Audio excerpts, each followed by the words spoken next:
Well, hello again, everyone. This is Bob Mannery, and you're listening to Tom and Mike. AM in the PM, only on A2D Radio. Tom and Mike, these guys are fucking awesome. But their side piece, Greg, that guy is a goddamn problem.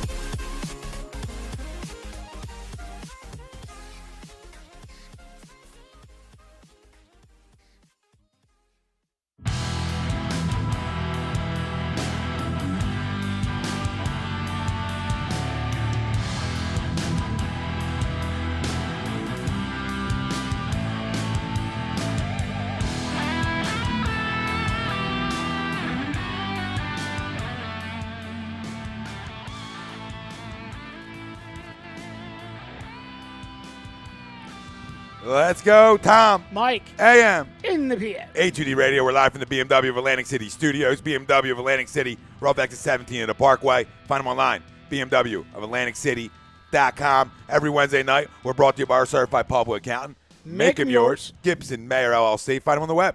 GibsonMayer.com. Tom Arnone, Michael Mataraki, Greg Moakovic, Robbie Pove on the ones and twos, and everybody out there chiming in, joining in with us tonight. Phillies bullpen by committee. We'll talk about later on in the show. Adam Morgan gets a save, seventh Philly to get a save this season. But Gabe continues to say his bullpen's been really good. That's it. What he's watching. I don't know what he's watching, but we'll talk about it later on in the show. LeBron the Philly? Little question mark? Well, I don't see. He's not going back to the Cavs because that was pretty much assumed today when they would pay the highest luxury tax in NBA history to keep the guy. Well, they're not going to be able to keep him and bring talent around him. We'll talk about where LeBron lands. Sixers search for Brian Colangelo's replacement. Is it going to be Brett Brown? If it is Brett Brown, are you guys okay with it? We'll talk about that in a few as well. But tomorrow is draft night, baby. And listen, it's good not to be that excited for it because we've trusted the process and we've gotten away with having to talk about the draft all season and all season. But we do get the 10th pick from the Lakers. Trust the process. Right into our poll question brought to you by Scanzano Sports. Find them on the web, scanzanosports.com. Assuming the Sixers make the 10th pick of the 2018 NBA draft, who are they going to select? Kevin Knox, Mikal Bridges, Lonnie Walker, or somebody else? Let us know. Facebook, Twitter, Instagram, YouTube. A2D Radio is where you can find us. Family, questions, concerns, draft talk. Even if you got something to say about the Eagles, we'll answer fucking everything tonight, okay? Everything's on the table. It's all on the table. It's all on the table. It's like a buffet night. It's a buffet night. And we'll get to all your comments as well on Facebook, YouTube, Twitter if you have any. If you're not spamming, we'll take care of you. TTP already over on YouTube. Draft hype tomorrow. Let's go. Trust it, baby. Mike Parker on the book wants to know if the package came yet. Not yet, brother. Not yet. I'm sure it'll be here by Thursday. So is that like some bluebird flies before morning shit? Is the package, did the package arrive yet? Jarrell wants to know if we're talking World Cup. Absolutely fucking not. Okay? Unless you want to talk about some of the ladies that that are around the World Cup, we can talk about that. That's a troll comment. Yeah, absolutely. He knows. He knows. So the poll question, boys. Who are you guys taking at 10? And is that who the Sixers are taking at 10? Well, for me, to me, it becomes a game of process of elimination because process. That's a great word. It is. Like, who do I want though? Who do I want? I want Michael Porter Jr. Okay. I guarantee you, he's gone. Now, there's reports that say, did you hear this, that he might be out for the whole year? Or is that just 12 up just doing their shit? That's because he's coming to the Sixers. Well, so, of course, he's going to be out all year. And if he is, God bless you. But is that 12 up just doing what they do, spitting bullshit? I heard that there's a Coop possibility Selke, by the way. that there are two teams that may trade up for him with the thought that it worked for the Sixers with Embiid and Simmons. We'll sit him for an entire year. I don't think he has to, but I think there are teams that are willing to draft and stash. Well, they seen it. They've seen the Yeah. process It here. works. They've seen it work. Right. They've seen guys get thicker, stronger, sort of learn the NBA game by watching, going on road trips, knowing everything that goes into it, but sitting and watching. And sometimes that's the best thing. It is for baseball sometimes. Yeah. Sitting the guy down, just letting them watch from the outside in. Yeah. Real quick for, on another note, Go ahead. Kopitar won the Selke, not Coots. So Sorry, goes, Coots. There goes any shot any Flyer had to win an award. sorry, Coots. Sorry, Coots. Anyway, back to But the guy that I want is Michael Porter Jr. Is he going to be there? No, I don't think there's a snowball's chance in hell. So next in line for me would be Mikal Bridges, because I think if you get Mikal Bridges, Rocco immediately goes to the bench where he should be in the first place. And again, I don't think he's going to be there. I think a week ago there was a much more realistic shot that he was still around at 10. But now you're hearing the Bulls like him at 8 and the Knicks like him at 9. Yeah, the Knicks are like prepped to take him if he's there at 9. So for me, that then leaves the choice between Kevin Knox and Lonnie Walker the fourth. And Zaire Smith a little bit because he came in for 2. Yeah, and that's the thing is I was going to say they brought Knox in for a second workout. They brought Zaire Smith in for a second workout. I'm not in love with either of them. So for me, it's Lonnie Walker. I agree with you on Zaire Smith. I'm not huge on him, but I really do like Kevin Knox's game. I think it translates him being a 4 here. Yeah. He's sort of Dario, but like a little more athletic in that way, like underneath the basket. But I like his game, and he's only a baby still. He's another baby. And I don't hate Knox. I just not in love with him. Yeah, and people and you know Lonnie why? people love. So And you know why I don't think you're in love with him? Because he's a safe pick. Could be. There's not much drop off from Kevin Knox to like the worst shade of Kevin Knox.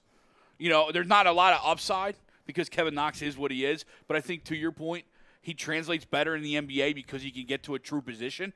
Where in college he had to play a little bit out of position just because he was such a freak athletically at that point because he is a pup. But I think his window is very small, both on a downside and an upside as well. But I think that's about where you're at. When you said his window was small, I thought you were talking like his draft position, like he could go anywhere from 8 to 12, and that's it. Like he'll be gone. So who knows? We got a lot of family chiming in. We talked about Jarrell David Roska. If you're ready for the NBA and NHL draft, give me a hell yeah. hell yeah! That's all you're getting. I mean, you're not getting the rest on hell yeah. And then Mike Parker, you should check your doorstep. I was just outside, Daddy. I would tell you, my wife's all over Amazon, all right? If something comes to this house, it's inside, all right? Amazon Prime, you should know, all right? All over. Jeremy Beelin, what's up, brothers? What's up, Jeremy? Parker says Mikal Bridges, and Cap is a doofus. Would Cap do something? I have no idea. Yeah, I don't know either. Jarrell wants to know what the Sixers should do. That's what we're talking about, babe. Ralph says definitely do not take Miles Bridges, which is his boy from Michigan State. Well, I know Wilson likes him a lot. Miles? Yeah. He said the team is taking a chance on Michael Porter Jr. all because of his back. That's Ralphie. Deion Brown. What's up, fellas? Let's talk about it. What up, LeBron Deion? to the 2-1-5 and trade up and get Luka Doncic. Oh, let's go. Pure shooting guard, and that's what we need. That might be a comment of the Can night. I be honest with you guys? Mm-hmm. I'm out on LeBron. I'm out. I'm never out. in. I was in, and I'm completely out. They pulled me out.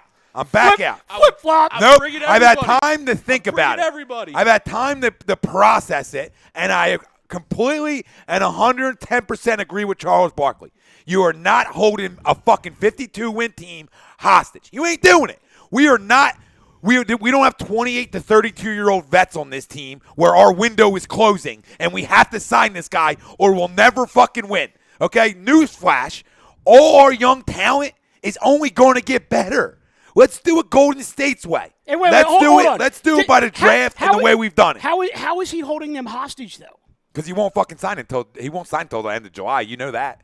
You know that. Well, he can't sign until July 1st. Okay, but he's going to be the last guy off the board, so that's hostage talk. When you're the last guy off the board, and I gotta do everything around fucking you. I'm out. I'm out. I'm not. Listen, this is a really good young basketball team. Newsflash: we won 52 games. Okay, this isn't a project. This isn't a team that he's the only thing going to get you over the top. Look at the free agents out there. There's legitimate ball players out there that can make this team that much better. You don't think if they hire David Griffin to be their GM, I don't he want signs immediately? I don't want David Griffin. I don't want to hire a guy just for LeBron James. Are you? No, because Brett. Did I get into you? No, because Brett Brown's a talent evaluator. That's who he is. Go back to California. Let's go. Take your ass, get the fuck out of here. No, I was saying it to Ryan the other day, too. Everyone's coming around on Aaron Altair finally. Now everyone's All right, coming I around hate That it. wasn't hard. I hate his face. I did see that down there. Classic. But you know what I mean? Like, I don't dislike LeBron James. Let me clarify this. It's not a dislike thing. This is a factual thing that there's like guys like Tyreek Evans out there. Good basketball player. Going to make your team a little bit better. You know, let's bring back the guys and the chemistry that we had and see if we can build off it. You don't think Joel Embiid's going to get better? Because I'll wait. Yes, he will. Okay, Ben Simmons, he's not going to get better? I don't know. When he's done chasing Kendall down on bicycles, he probably will. Okay? Markelle, we don't believe Markelle's going to get better. It's sort of hard not to. Okay? Markelle's going to get better. He's going to get better. Markelle may not be here if they trade up for Luka Doncic. But I'm not trading Markelle Fultz for Luka Doncic. And I'm not trying to do that. You know either. what I mean? Like I'm not into that one. But then Dario, Mike. Dario's not going to get better. No, you raised that hand. I saw it. You raised that hand. Dario's not going to make us better. Dario's not going to get better. Well, Dario's the best player in the NBA that nobody talks Yeah, about. we know that. But I'm saying like, all these guys are going to get better. And not that LeBron's going to come here and stunt growth, because I don't believe that at all, okay? But what I believe is I'm not going to be here until August or end of July, whatever it is, when everybody's off the board, and then I miss out on guys and with the chance of not even getting them. Mm-hmm. Well, who are you taking at 10? Because we got some comments in the YouTube that want to get into the draft. So let's go there, and then we'll circle back to LeBron. Yeah, well, who brought up LeBron? You. Nah, somebody said LeBron. Somebody said LeBron in the chat, and then the kid went on the LeBron tangent. Right. It was Dion. So, Greg, who are you taking at 10? The easy or the convenient pick is Lonnie Walker, because it's just that's where everybody has him dropping. See, I just love the upside. And love the upside. I think there is a lot of upside. You're going Knox? I like Knox. Okay. I don't want Bridges. Why not? If he's there, why wouldn't you take him? To be honest, no, seriously, go ahead. Because he's a Villanova guy. Okay. And I want that. I don't. And there's nothing wrong with anybody from Villanova. Like at 26, I'd take Jalen Brunson.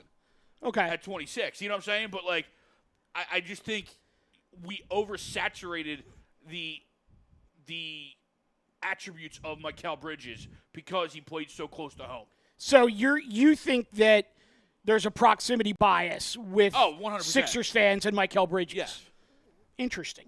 100%. Yeah, I agree with that. See, I and normally I would buy into that, but if teams like Chicago wants him at 8, and Chicago's obviously nowhere close to Philly, I think there's got to be something there. No, I'm not saying he's not talented, and I'm not saying he can't come in and as you alluded, push Rocco to the bench. You just think he's overvalued because he played his college ball here. I do, yeah. Okay, that's fair.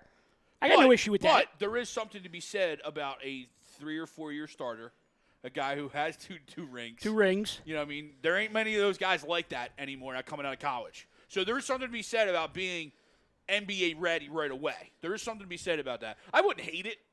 Personally, I would go the other way. I just love the fact that he's 6'9" and he's already demonstrated that he could shoot the lights out in that building. Yeah, I mean, you guys both took somebody different. I'm not going to go Bridges. I just don't think Bridges is there, honestly. I think we know that. I think we know he's going 8 or 9, and he's off the board earlier. Yeah, so I don't think he'll be there. But I think Lonnie and Knox will be there. And I like Knox a lot, but I'll go with Lonnie. You know, a guy I fell in love with sort of early on in this process, but a guy who wasn't brought back twice. So, you know, if who I'm taking is Lonnie Walker probably, but who I believe the Sixers are going to take is probably a Kevin Knox or a Zaire Smith, somebody that's been here twice. Mm-hmm. You know, there's a reason you're brought back twice most of the time because they have a lot of interest in you. You know, and they want to see something else, right? Or they want to talk about something else, whatever. Or we're in showcase baseball mode right now, you and I, right? So it's almost like they need to check another box, right? They saw you on tape. They saw you in a group workout. Now they want to bring you in individually and see, all right, let me have him do X, Y, and Z alone when he was doing it against guys. And let's see if he truly does check that box that we saw on tape, we saw against other guys. Let's see what he does individually. Let me run another name by you guys before we get to the chats, because this is a name that just started surfacing, aside from Zaire Smith. It's another name that just started surfacing over the last couple days that is a little intriguing to me, and that's Colin Sexton. I Not bad name. like Colin Sexton. I think if you go Colin Sexton, you are kind of essentially saying Markelle was a mistake. Okay. Because you're bringing a true point guard. You know what I mean? And I'm not saying they're saying that. I'm just, in my mind, if you're bringing a true point guard like Colin Sexton is, and what I like about Colin Sexton, he's got a little dog to him. Oh, yeah. You know, he's got a little nasty to him. He'll get up in your grill defensively. And he gets that from playing from Avery Johnson down in Alabama. He's got great hair. He does. But I really think if you do bring in a true point guard like that, you kind of are saying maybe not he was a mistake, but maybe we are looking to move him. Well, why his value might be still high. And I'm in complete agreement with all of those points. The one thing that I look at with Colin Sexton is, could they be moving to a scenario where they're running both Markelle and Ben off the ball and they're looking for that pure point guard? Could they be moving Ben to 3 and having Markelle run at 2 and bringing in a playmaker? I don't know. It's speculation, but if you go back and you draft your best player on the Yeah, board. you You don't worry about all that. Yeah, you go on the rest out later. You go on the tube though, and you bring up the highlights of. I think the search was like Alabama 5-on-3, where they had that game last season where they had a bunch of guys foul out and get ejected and stuff like that.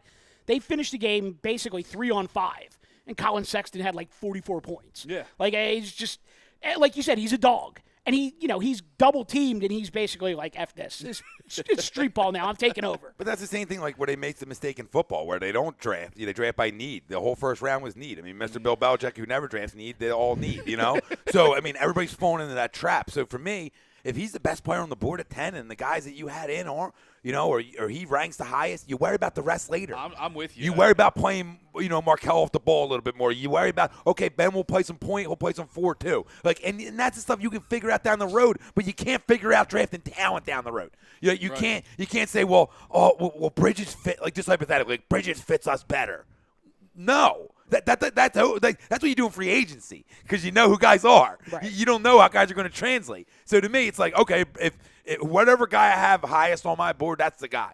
So to me, it's probably Knox and Zaire, just because they feel like they're going to be there. Right. That's probably another reason, Mike, why they came back twice. Because there's 2 guys they feel like are going to be there. Right. So why not do our homework on these 2 guys? And guys like Bridges and Lonnie are unsure if they're going to be there, because this chance is really weird. It's really weird. I mean, outside of number 1, it's a crapshoot all the way through. Different direction. Yeah. Well, but to your point, real fast, not to cut you off. No, good. And we'll get to all their Facebook and YouTube comments in a second, fam. Say Mo Bamba falls at 10.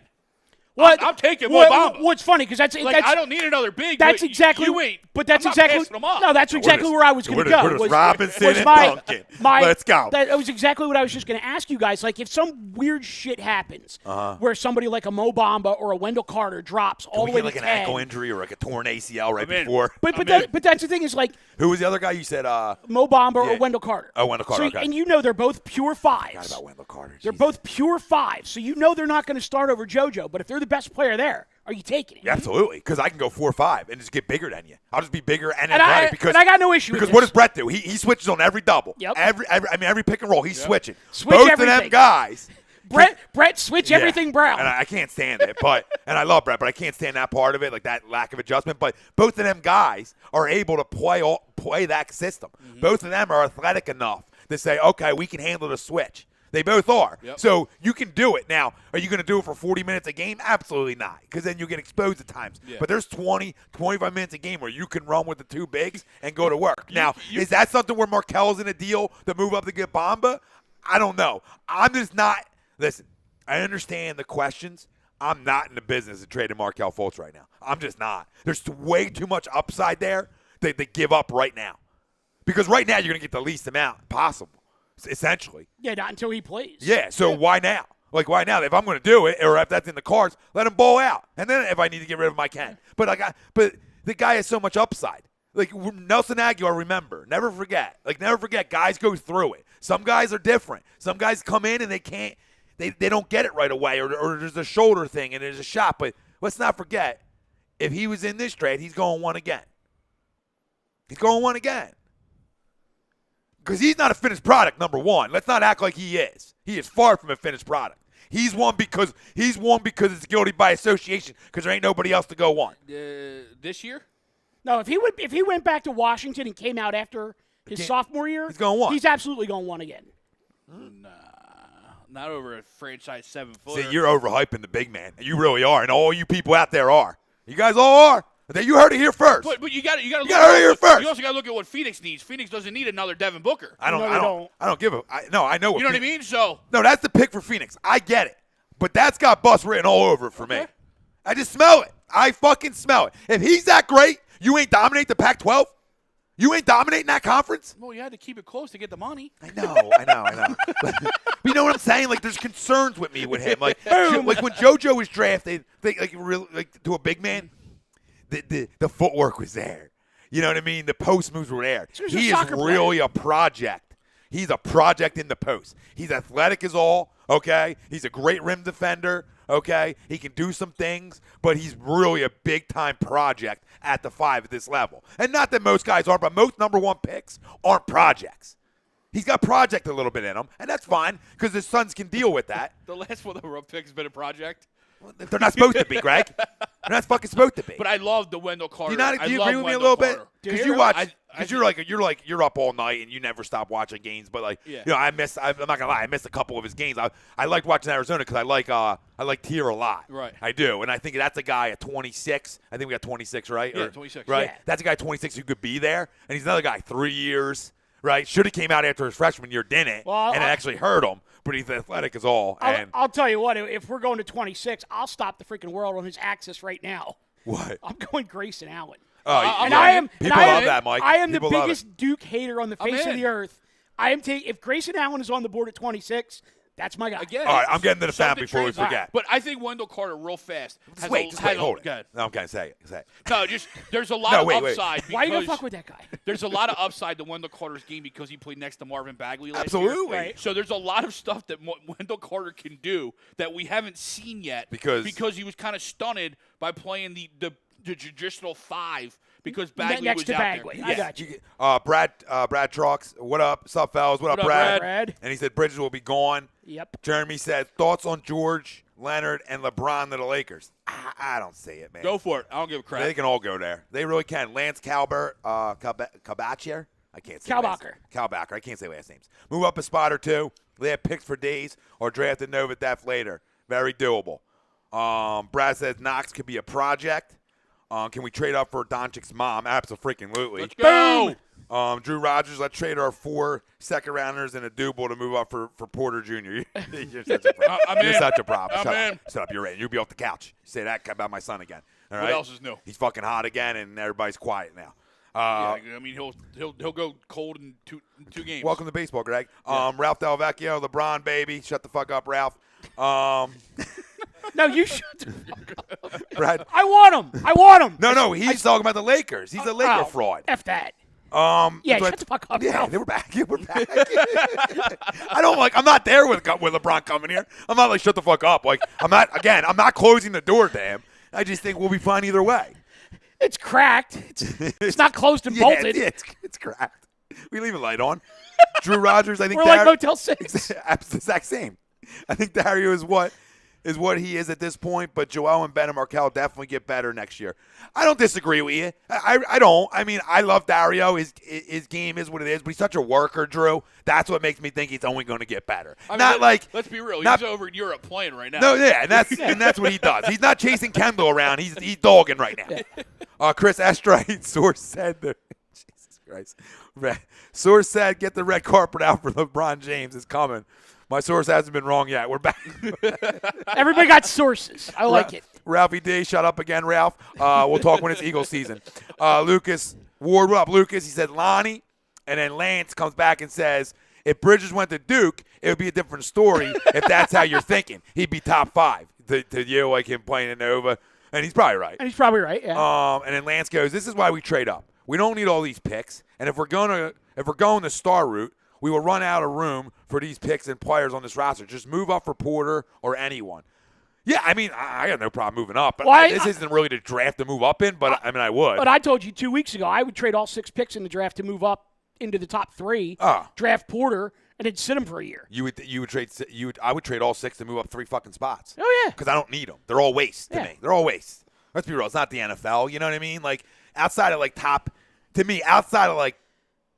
50, really outside of the lottery, it's tough. And the Sixers have 3 guys stashed that when they're ready to come true, over too, Mike. and play, Nobody stashes they're going to more. be damn good. Nobody stashes more. It's unbelievable. We were stashed up. Like Bolden, I'm telling you right now, Bolden, if Bolden he comes looks over good, this yeah. year, Bolden's going to be ridiculous. I'm just going to get through them all. I'll Lance, remember it. this is why we don't just take a player just for the heck of it. Steve Anthony, holy diabetes, you boys should try eating salad, shoveled it in your feet and throat. Yeah, well, we're a problem, Steve. I'm fat. What do you want? I like Mellow Yellow and Sour Patch Kids. David Roska. Wait, I drink water. That's healthy. That you guys know, Dwight Howard is a jackass. Stephen A. True story. said he made a mistake leaving Orlando, not winning back-to-back NBA championships, not winning with Atlanta in his hometown. Yeah, he's a crumb.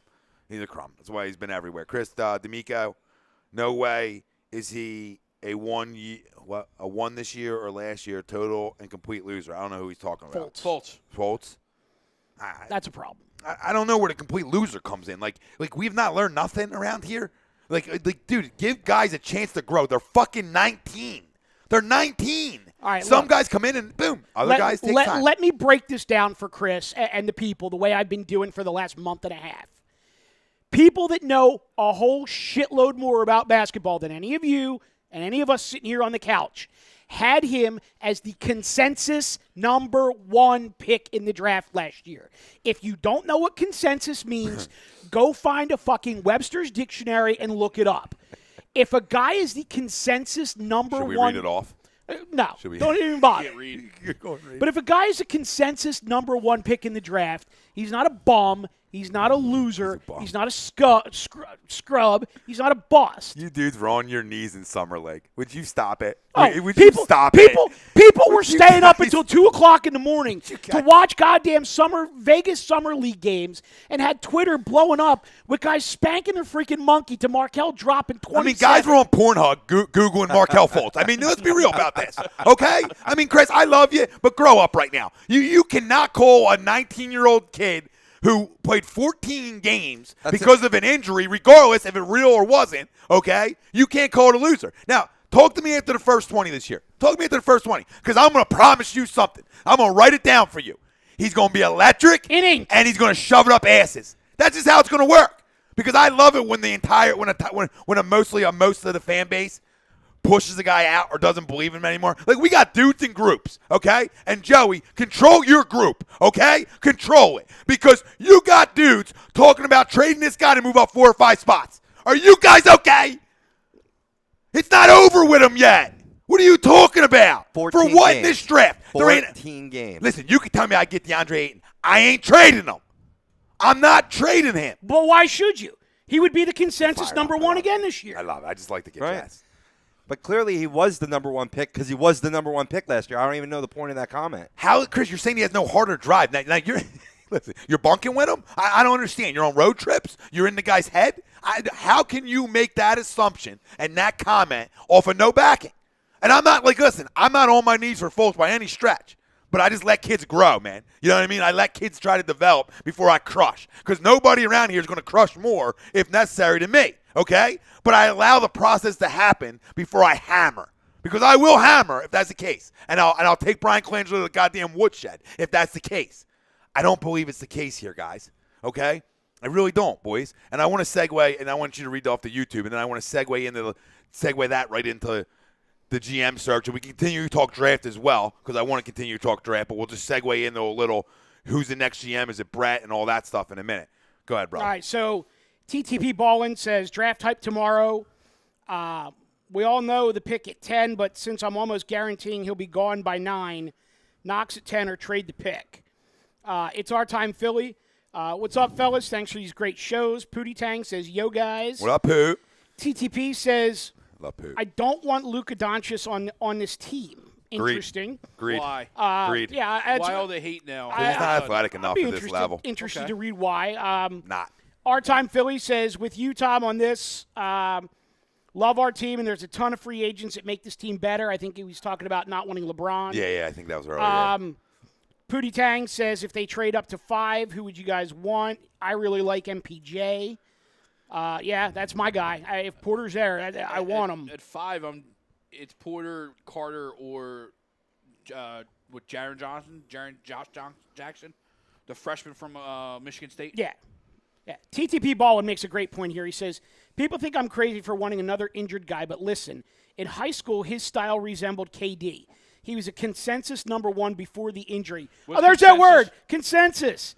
He was consensus number 1 before the injury. He's been cleared and says he's better than ever. I'd take the risk if the cost is right because that payoff could be incredible. He says, I'm a big Knox fan, though. I liked him a lot before we even worked him out. He played out of position in college. Dude can shoot it. Hit some clutch shots for Kentucky. I agree with him. I really do. I mean, I took Lonnie because I agree with you with Lonnie, but I have no problem with Kevin Knox at all. Pootie Tang, I like Porter, but, man, with our team's injury history, I don't know. It's high risk, high reward for sure. Pootie also said they wouldn't be able to double with him. Wouldn't be able to double him with Ben and Joe out there. Bunch of other comments. Pootie and TTP are like having their own love fest in the chat, which is awesome. I love it, Pootie. I haven't seen you in a minute. I feel like boys. I haven't seen Pootie in a minute or heard from him. I feel like it's been a couple days. I don't know. It's been a while for me. It's been a minute. Ralph wants to know if Greg's ready for Xbox after the show. Let's go, Ralph. I told Rocket Chris. League. I told Rocket Chris I League. still love him. I mean, it's his opinion, and he can have his that's fine. opinion. But he got me jazzed, and I appreciate it. I was looking for some motivation at times. Drew says I like Dario. I just don't see him improving much more. Drew, we agree on so much shit besides the Double Herrera, but when guys work this much, it's almost impossible for him not to get better and improve. It's just he plays a 162 game NBA season essentially. He's playing 82 and he goes overseas. I mean, he's playing an MLB season on the basketball court. There's going to be nobody, and that's why you saw early on in the year, and we talked about it, that he came in and the legs weren't there. Yeah. So now, these guys learn from this, and now he's going to have to shut it down a little earlier than usual. Real quick, before you get back to that, one last thing from TTP Ballin. Says, anybody who says they don't want Michael Porter Jr., go watch video of him dropping 47 at Jamal Crawford's Pro-Am. Yeah, I don't know who said they wouldn't want him. Anybody who says that should just probably stop watching basketball. I'm not saying the guy's going to be like a superstar. Did you say you don't want him? No. Oh, I think everybody in this room wants him. Yeah. No. I'm not going to break the bank and move like trademark Markel to go up and get him. You know what I mean? Like, I'm not doing that kind of stuff. But listen, when you talk about picks, like we said, after the lottery, I'll trade you all. I'll give you picks next year too. What do you want next year? What do you want the year after? Because we're going to win championships here, babe. So I ain't worried about picks. We'll give them all away. Sorry, Greg. Was I bothering you? No, Was I talking? No. The thought that the second round picks don't matter. They don't. But when you're in a salary cap situation and you have the ability to lock up a guy for a couple years at a reduced rate because he was drafted as opposed to a free agent, they matter. They don't matter. I'm not saying they're going to be superstars. They're not going to be great. I think Draymond Green matters. They don't matter. Yeah, but he's probably the best second-round pick of all time. Come on, and bro. it might be. Come on, bro. You're giving me. It might be. I'll give you names of second rounders because there's been some guys, okay? But outside of the Euro game, get the fuck out of here. That's as real as I can be with you. Outside of drafting yours in the second round because you can stash. To your point, who you draft in the second round that's impactful? Stashing. Who's impactful? Who's impactful? Look past, right? Impactful. Give me more than freaking 2 names. Because you're talking about 99% of them fail. So why would you not trade them? 99% of the first rounders fail too. Oh my God! Listen, in the lottery, you got a better chance. Okay. Sure. So what you're saying is, but I'm saying to keep a team under the cap. Stop under the cap. We're worried about the cap right now. I'm talking about trading picks this year to go up and get a guy. You're not on board for that? No, get rid of them, but you can't get rid of all of them. What I said, a couple next year. What is the problem? Ship them out. Ship them out. If you're winning championships, what do they matter?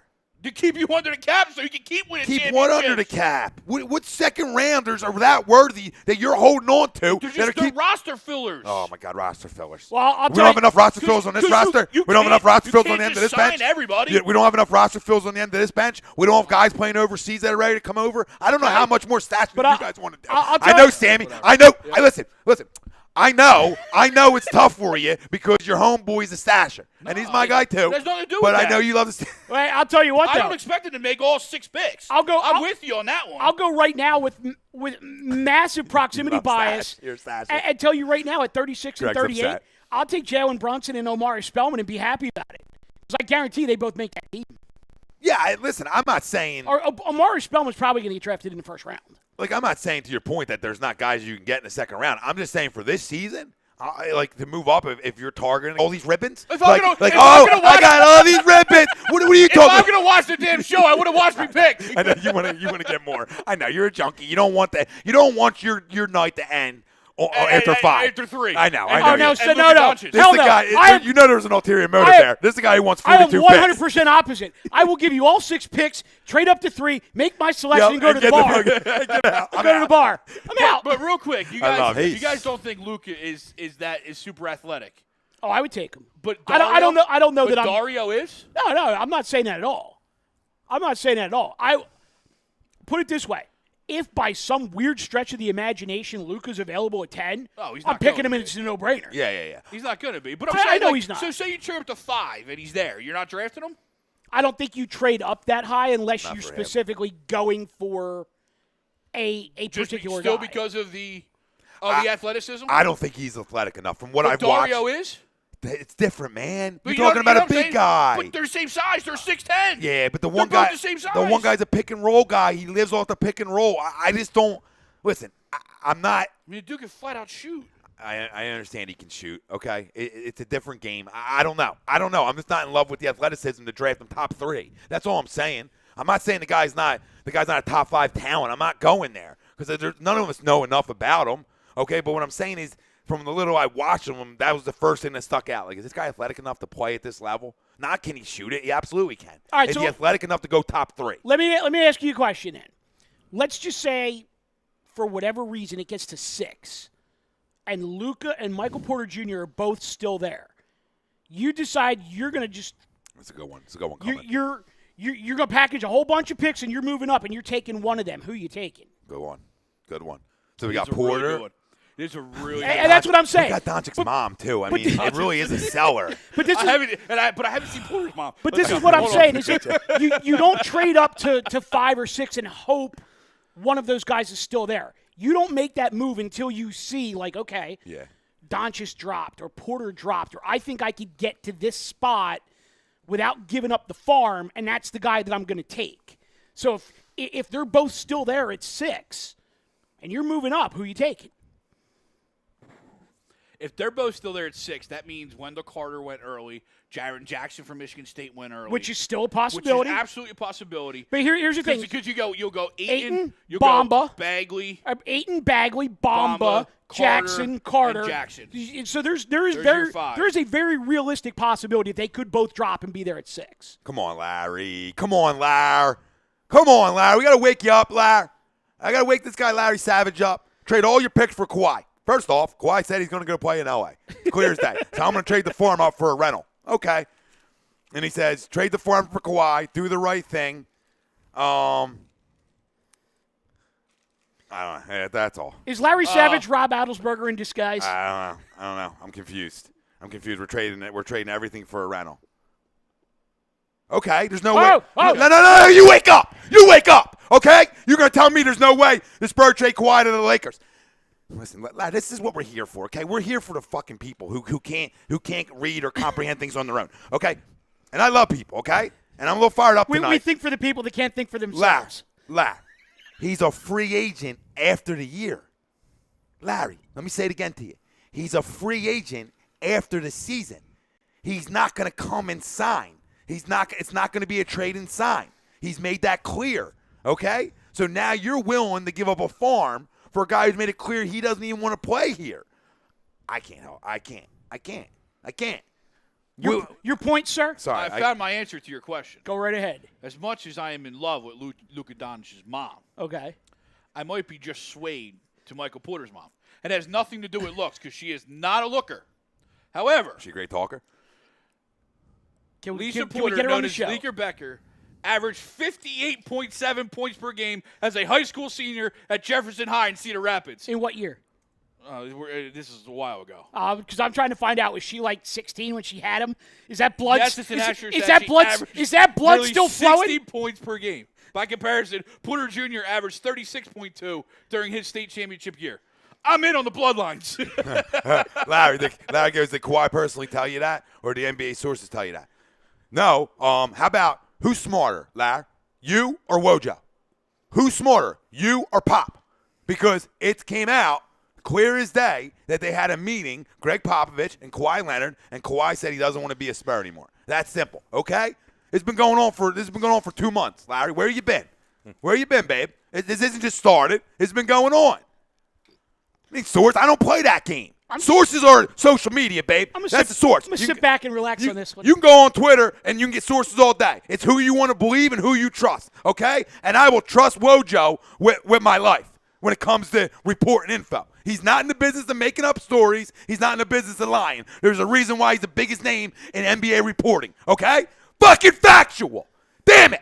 I hate having to do this. You want to trade the farm for a guy who's going to go to L.A.? Would you wake up? Wake up. Wojo? Brian Windhorst. Wojo. Oh, Larry, you got me sweating, Larry. What are you doing to me, Brian Larry? Windhorst. I don't trade the farm, but I trade some pieces. He clearly said, he came out and said, if I'm traded to a team I don't like, I'm signing with the Lakers at 19. Thank you. And then Larry's saying, I need Kawhi to say it. He said it, Larry.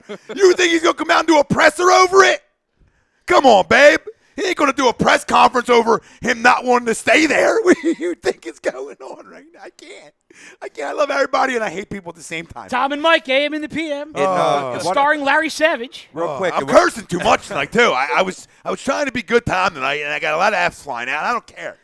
Sorry. Go ahead, Don't Rob. worry about it. In one of our groups, I got this question. What are your guys' thoughts on Trae Young if they get up to number 5? Oh, I'd rather the biggest man on the planet punch me square in the face 25 times than draft that crumb. I will switch teams if they draft Trae Young. I think you know how wow. I feel about Trae Young. know. I've made my feelings crystal clear on Trae Young multiple times. Dion says, Larry's making my beer go flat. Wait, Dion, Stop what are we it, Larry. drinking tonight? Yeah, we never asked you, Dion. What are we drinking? What are we drinking tonight? Lenny Robinson. If he's Kawhi. got High Life, I'm in. What up, Len? Lenny says Kawhi told him face-to-face in San Diego that he wants out. Well, we're here for you, baby. This is the worldwide leader of non-bullshit, okay? We're factual here. I'm not going to lie. We're not going to lie to the fam.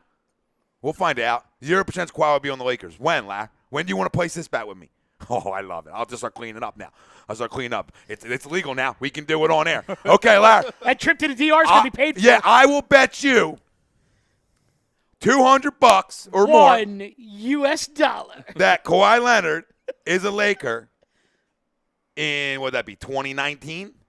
2019. Not this season, but he'll be a Laker in 2019. That's a guarantee if he's not traded there.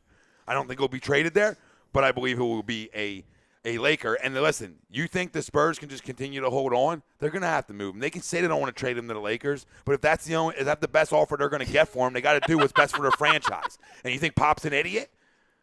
TTB Ballin says, I already roasted the shit out of someone on the fix. Thanks for taking this one for me, Tom. I'm here. Who said that on the fix? No idea. Oh, I would my guess own. it was probably another listener. Yeah, I was good, gonna say another comment. because I didn't want to have to have a team meeting. Or You Ralph. know what I mean? And calling the dogs and say, what are we talking about? What are we talking about? We talking about? Pootie Tang says, no love for Trae Young? No. Correct. No. None. No. Nada. I got no time. Delete. Delete. Delete. I got no time for 90-foot jumpers. I just don't. I'm like, listen, I'm an old school junk, man. I like to win inside out. You got your tower, and if it's a Knox or another big man, you know, we're in really good shape. I'm not in the belief that you're going to win by shooting 40-foot Well, jumpers I in this told league you- consistently, unless you're Steph and the Warriors. I told you a month ago, when you need to put up 35 shots to get 25 points, I don't want you. But again, it goes back to if you draft Trae Young, what does that say about when you drafted Markelle? Yeah. Because essentially out of college, they were both very similar. Now, Markelle wasn't as gunnerish. You know what I mean? Right. He wasn't, I'm shooting 75 times to get my 40 points. Right. But they were still the dynamic scorer with the ball in their hands. So if you do that, what does that say about Markelle? And look, there are some stat junkies out there that threw some numbers at us that say that Trae Young isn't quite as bad as we think he is. But here's the thing. But when the dude's got thinning hair at 19. Right, but Analytic that's- talk. Analytic talk. Right, but when you play, when you play your first 9 games of the season against Jabroni State and Little Sisters of the Poor, and you shoot 25 for 28 from the field for your 57 points, yeah, your numbers are going to look great for the rest of the year. Yeah. Yeah, that's not a guy I want on this basketball team. I don't. Shouldn't have been in March, and that should tell you everything you need to know about him. He should have been. He should not have been in March, Madness. No. Like, that team should not have been there. Nah, they weren't good enough. You know? Dennis Jones says trade up for Doncic, hold on to 10, and draft Bridges and Okiji. There's at no way. 26. There's no way you can hold on to 10. Yeah. Give me your trade that you're holding on to 10 with. Like, give me your trade where you're trading up and holding on to 10. But why do we have to? Why would we want to hold on to 10? Why would we give up? Why would we give up a player if we can give up 10 instead? Well, hold on. Here's, but let me Well, throw that's what I'm something saying. out there though, because give me his deal. here's what's going to have to happen. If you want to keep 10 and move up into the top 5, goodbye Markelle, goodbye Dario, and probably goodbye to all 4 second-rounders, and probably 26. You're probably going to have to give up Markelle, Dario, and 5 picks. Probably. And I am not feeling that. Or you package a few from next year. You know what I mean? Like, You can package here's my futures. Second, just, oh, you're packaging next year now. You're okay with that? He's Sam. No, I'm not saying I'm okay He's with Sam. it. I'm just saying to make the deal work. No, you're right. And or maybe you keep 1 or 2 second rounders this year and say I'll give you a future second rounder. Yeah, I'm not trading up for Doncic. I'm not even trading up in this draft, guys. I don't know why we need to. I just don't know why we need to. This is a 52-win team. If we missed it, it is. I understand. We're going to get better. Our young guys are going to get better. I'll say it again, like we talked about earlier on. You know what I mean? Like, you're not in. We don't have to be in the top 5 to get better. We don't. Not in this draft either. This draft is not loaded like other drafts are. We have the answer, by the way. TTP Ballin says, with Sean Taylor, dude tried to say the Wizards' backcourt was better than the Warriors. Championships and finals didn't matter, and he called Curry a simp that couldn't do anything but shoot. Yeah. Okay. That dude should never watch sports again. That dude should go with the dude crying in Kobe's last game video, and, like, those guys should create, like, a bromance because they should never watch sports ever again. Listen, brings up an interesting question, though, because I've been hearing whispers that Washington may be making John Wall available for the right price. Whoa, we just got a little bit of breaking news here, if that's real. Uh-oh. What do you got? Uh-oh. Barker says, I just got an alert on my phone that Kawhi trade to Cleveland has been leaked. Ooh. Uh-oh. LeBron staying in Cleveland. Kevin Love and 8 is what I heard earlier. Kevin Love and who? 8. And 8? Number 8. All right. But and what's funny, though, is And Kevin Love will go average 25 a night there under Pop Watch. Oh, sure. what's crazy, though, is Him and Aldridge. if he was truly available, and I'm not saying he's not, Who? Kawhi? Kawhi. Okay. The Sixers could propose a better deal than that. True. Alone, just Markelle and 10. And the only reason I'm throwing Markelle in because you get a guy like Pop who's giving away a hurt commodity. You know what I mean? Like, you're not getting top dollar, but he's going to take the upside. He's going to say, I can get to this guy. You know what I mean? Like, he's going to believe in that upside. Oh, he's and he's also going to he's trust the Brett. point guard whisperer. He's also going to trust Brett. But I also think Boston that can also package a better deal than that. I just don't think we're even in on it because to me, I'm not saying we are. no, I'm just saying, this is my reasoning because Brett and Pop are close. Yeah. Okay. And if Pop's telling Brett, you know what I mean? Larry Savage, Stay away. 0% Leonard goes to the Cavs. Don't play yourself. All right, Larry, we'll see if the Last rumors time a lot of true or not. zeros out, Daddy. So listen, this is the one thing about the Warriors, real quick. The TTP's comment. Okay. Listen, I don't believe in building a team like that because the chances of you getting players like that are really slim. Like guys who can flat out shoot the lights out consistently like they do. Like that's not realistic in today's NBA. You know what I mean? They consistently do that night in, night out like they do. And there's something to be said for them. And that's why they're a dynasty.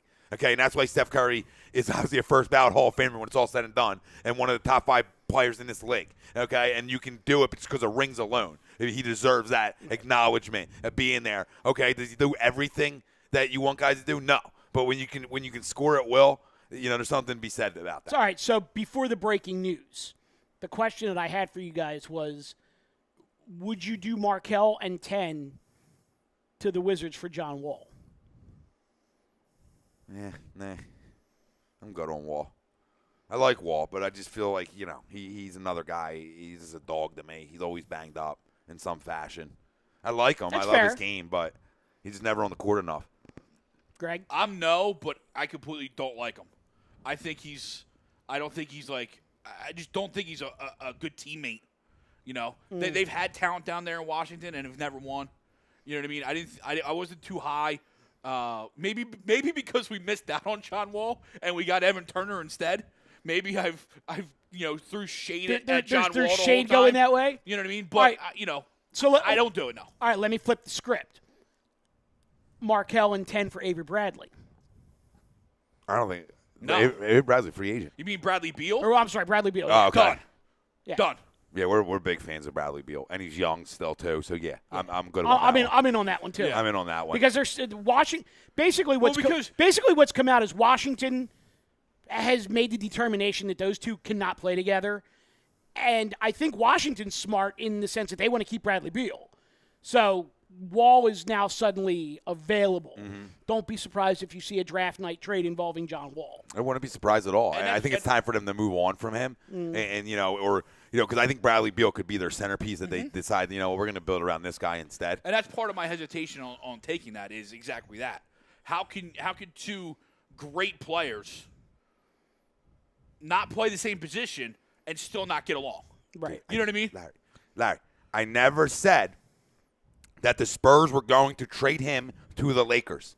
I never said that. I said that he's going to sign with the Lakers the day he hits free agency next season. That's all I said. I didn't say they're going to trade him to him. Ooh. And not going to blow up our source. There's been no Woj bomb yet, so. All right, well, Jeremy, not Jeremy, who else said they heard something about that? Dion said the same thing. They saw that earlier. And I think Jeremy said, and I asked him if it's true. They definitely offered it. Jeremy definitely offered it. Jeremy said that supposedly did LeBron and Kawhi have dinner tonight? I don't know. I asked him if that was true. He said the Clevelander hasn't reported anything yet, but very possible LeBron The stays Clevelander? home. The bar in Miami? Is it dinner or diner? I don't know. Could have been diner. Could have went for some pancakes, scrapple, little cream chick beef. Little. Oh my grilled cheese. God. Mike Parker says, "Wow, sorry, the alert was bogus. I don't know where it came from. I don't follow the guy. Unreal, unbelievable." And the package is late too. But Jesus. What's not fake about that though is that he is actively recruiting people to come to Cleveland, almost like he realized his mistake from leaving last time, that now he has an opportunity, 2.0 decision. Now I'm going to go back in time and make the right decision, quote unquote, by his city or what have you. And that's all well and good or what have you, but I don't know what that means. Who is he going to recruit to Cleveland? Well, and it's interesting that you bring that up because I think what he's doing is I think he's feeling out because I think he's well aware of Cleveland's situation with the salary cap. That if they make trades, or should I say, they would have to make trades and dump salary to be able to bring on additional superstars. So it's got to be a situation where, and we know that LeBron runs the league, so can he somehow find a way to engineer trades for one or more of his boys to come to Cleveland so that equal salary gets sent off in return? Because there's no way Cleveland can afford to sign these guys as free agents, or else they're basically going to run their franchise into bankruptcy with luxury tax. And if they can't engineer trades, knowing that they can't sign these guys as free agents, then LeBron's got to go look for another team. Yeah, I think he's just doing his homework too. Seeing if he can stay home first and then going from there. Any of these LeBron to Houston truthers, no. LeBron is not going to the Western Conference unless it's to L.A. with Kawhi and Paul George in 2 years. You know what I find so ironic about this three-headed monster, LeBron, Kawhi, and Paul George? They all play the same position? They all play the same position. Thank you. So, why are you trying to team up with guys trying to play the same position? Right. I know a lot of the NBA is positionless basketball now, and especially with LeBron being a freak, but over an 82-game season, if you're bodying up against a legit 4 every night at 34 years old, Yep. Sorry, LeBron, you're gonna take some hits. Paul George, we saw what him and Carmelo Anthony did in Oklahoma City, which was nothing. Playing the same position. Well, not even that, Greg. They had to give up so much of the bench to be able to make these moves, and they had nothing. They had 3 guys. Well, there's a lot of chatter now that Paul George is going to stay there. Mm-hmm. Good. Oklahoma State's going to stink forever then. Whatever. I'm good with it. Yeah, and then he first said when he first happened that he was out, and now it looks like he might stay. You know, these guys are just they don't. Besides the max, they don't. That's yeah. what's key. Yeah. Yeah, if he signs a max, then he'll stay. You know, and they'll be slop again. Yeah. Because Westbrook's a freaking dog. You know what I mean? He's not a max player. Who, Paul? Yeah. Oh, He's not even a max close. player. Not even close. He's one of the most. Somebody else. He's one of the most somebody else said overrated recently guys in this league, They're man. only He signing really for the is. max, and I'm like, who are you to say you're signing for the max? I forget who it was, but I'm like, who are you to say like I'm only signing for the max? Like, dude, you should just be happy. It was Chris Paul. Yeah, that's right. Yeah, Chris Paul, just be happy you get another contract. Yeah. yeah. You know what we need to do like next week? We need to all like put our heads together and come out with like our all overrated team. That'd be a good one. Chris Paul, Russell Westbrook, James Harden. I don't think Harden's overrated. I do. I think I was with you on the first two. I think he's just a stat sheet. I agree. There's nothing inside of here. Blake. Dwight Howard, Dwight Blake, Howard, Boogie. Yeah, Blake. I'm not in no boogie. There's my 5. There's my 5. Oh, I'm putting then- together the entire 12. And then I'm going Jimmy DeMar Butler, DeRozan. Jimmy Butler, Jimmy Butler, DeMar, I'm I was in. going to say Jimmy Butler, DeMar DeRozan, McCollum, and the other one in Dame. Portland, Dame. yeah, because they're both overrated as hell. Yeah. Tony Parker, Well, Tony Parker just got old. Yeah, he's just old. I can't hate on Tony Parker. Except for you left Eva. Like, Yeah, I was gonna say you don't leave good tail. You don't leave good. You don't leave good talent like that. You don't leave good tail. Come on, Dude, buddy. we could do our all underrated team too. Isaiah Thomas. Dario. Dario, No. Underrated. Isaiah Thomas on the overrated. Yeah, Oh, yeah. yeah. Overrated. Dario on the underrated. Yes. Oladipo. Oladipo, CJ McCollum is a good name. Oh, see, I got McCollum on the He got overrated him team. over. You got him on overrated. I, See, had, I had him and Dame on the overrated team. I got Miles Turner on the underrated. Oh, team. Miles Turner's a good that's a basketball great name. player. Yeah. I like CJ because I feel like everything in Portland's underrated. You know what I mean? Like just because you're playing in Portland. You know what I mean? It's like people forget that there's even a team out there. So you're like, oh, they're still playing? Oh, so CJ's underrated. Because it's like nobody's overrated. Like even when LaMarcus was there. LaMarcus was a freaking all-star year in, year out. Okay? Really good basketball player, LaMarcus Aldridge. Nobody knew about him. Like literally nobody knew who LaMarcus Aldridge is. Damian Lillard, really good basketball player. I'm not like putting him up in the upper echelon of guys, but like nobody knows about him really. Like because where you play. And no one knew about LaMarcus Aldridge. Like Brian Colangelo didn't know about him either. Dressed on Giant. Oh yeah, well instead yeah, of him. more reason. There you go. So wait, hold on. So we got Dario, got Oladipo. You got McCollum on that team. Jokic. I think Jokic is way underrated. Oh yeah. Marcus Smart. I think Marcus Smart's big underrated. Avery Bradley, another Avery underrated Bradley. guy. Miles Turner. Miles Turner. Yeah, I like Miles Turner. Yeah. You know who I'm going to go underrated? Good. And just stay with me. Ricky Rubio. I got no problem with that. The fact that he's still in the league after being as hyped as he was, you know what I mean? The best thing that happened to him was getting out of Minnesota. Was get out, yes. And then he grew the hair out in like Hippieville, Uh-huh. like Utah, and dude's still balling. Oh yeah. And he actually improved his game a lot. He did. Oh, he did. He can Well, actually shoot the ball well, now. listen, improving your game too is just being on the court. Yeah. You know, that's a Yeah. big factor in improving your game because I thought he had a good game, but you're right. He didn't have a jumper, but, Yeah. you know, it's a guy that showed you he was working. Yep. And that's all you can ask for. And I think you're going to ask for the same thing for Ben this year coming back. Just show me your work, Daddy. Show me your work. We'll give you every offseason free passes whatever bicycles you're chasing. You know what I mean? We won't say a peep. Just show me your work a little bit. You know? I think that's all we ask for from our players. I think it's unfair of us out here, and you see it in groups of guys criticizing these guys for, like, going on a date. For being young, For rich, being and famous. Yeah, like, come on, Like, man. I'll Like, give you. tell me, yeah. you tell me you're not doing that if you're the chance. I'll give you like my. Kendall knocks on your door. You're not Oh. chasing that all over town. Well, it depends. If she's knocking on my door, I'll answer. But I don't necessarily know that I'm chasing. If I'm Ben, I don't chase. It comes to me. Jamal I'll give Crawford. it- Jamal Crawford also. I was. Lou Will. I'm similar player there. I'm going Tim Hardaway third. Lou Will? You like Lou Will on that underrated I like Lou. team? I like Lou. Guy who can score it. Love Lou Will. I don't want him back though. But I will take, like I said, and I know we're about to hit break and then head over to YouTube into the site, and you can come join us over there. I want to get into that Sixers GM talk Yeah, too. and definitely. dive into the chat on YouTube with us. On the other side, we are going to do Sixers search for Brian Calandra's replacement. Is it Brett Brown? Is it somebody else? Who do you want? Remember something. Brett Brown, huge in player development. That's how he got his start, okay? That's maybe a guy that can double dip it, all right? I think he can. Like, it's almost like, don't you want the guy? Like, because an agenda of a coach is just wins and losses, babe.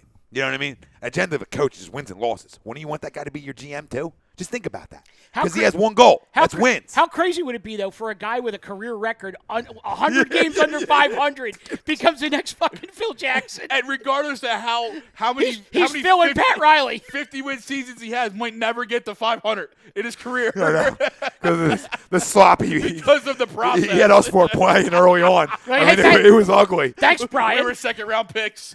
Yeah, we were the second rounders. We were the stash guys. The same They just tap- never the could same stash us. tap room.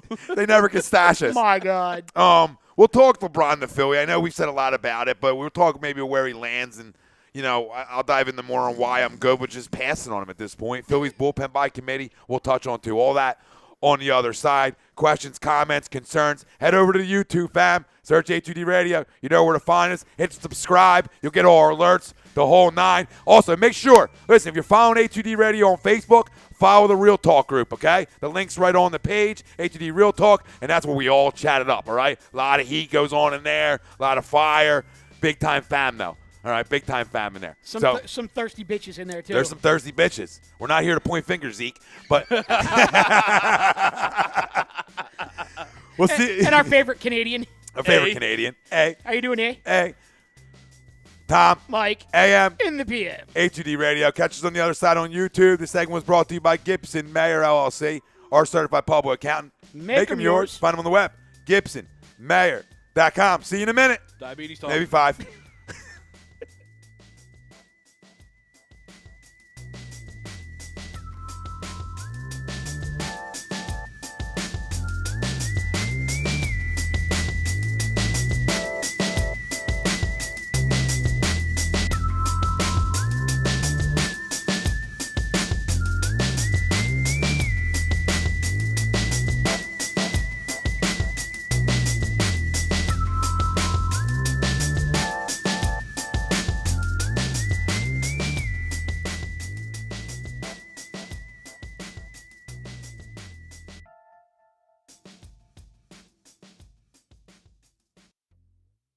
Hi, folks. Bob Mannery here. You're listening to A2D Radio, real sports talk radio for the fans, by the fans, no agenda.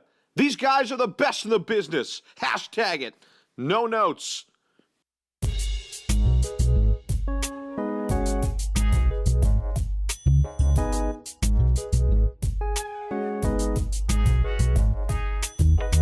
Tom and Mike, AM in the PM, is brought to you by Gibson Mayer, LLC, certified public accountants. Gibson Mayer, located in Yardley, PA, is a leading accounting and business consulting firm with a proven track record of handling critical issues with expertise across many different industries, including construction, distribution, hospitality, manufacturing, real estate, service trades, merchandising, professional services, and professional athletes. Give them a call at 215-369-3300. That's 215-369-3300. Your initial consultation is always free, and if you tell them that Mike from Tom and Mike AM in the PM sent you, you'll receive 15% off all income tax services completed by February 15th. That's Gibson Mayer, LLC, certified public accountants. 215-369-3300. Or visit them on the web at www.gibsonmayer.com. That's www.gibsonmayer.com.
Tom Arnone, Big Mikey Smalls, Tom, Mike, AM, in the PM, only on A2DRadio.com.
You're listening to Tom and Mike, AM in the PM, here on A2DRadio.com.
You're listening to Tom and Mike, AM in the PM, on A2DRadio.com.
Hi, folks. Bob Mannery here. You're listening to A2D Radio, real sports talk radio for the fans, by the fans, no agenda.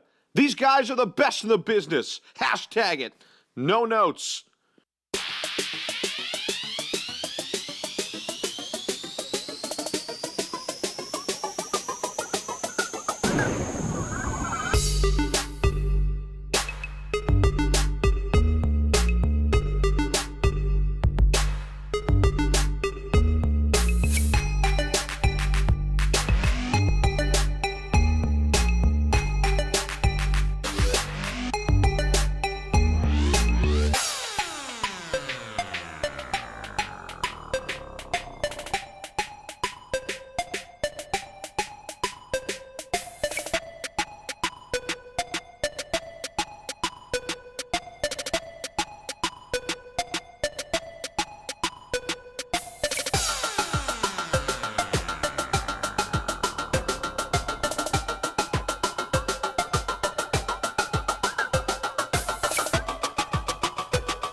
Tom and Mike, AM in the PM, is brought to you by Gibson Mayer, LLC, certified public accountants. Gibson Mayer, located in Yardley, PA, is a leading accounting and business consulting firm with a proven track record of handling critical issues with expertise across many different industries, including construction, distribution, hospitality, manufacturing, real estate, service trades, merchandising, professional services, and professional athletes. Give them a call at 215-369-3300. That's 215-369-3300. Your initial consultation is always free, and if you tell them that Mike from Tom and Mike AM in the PM sent you, you'll receive 15% off all income tax services completed by February 15th.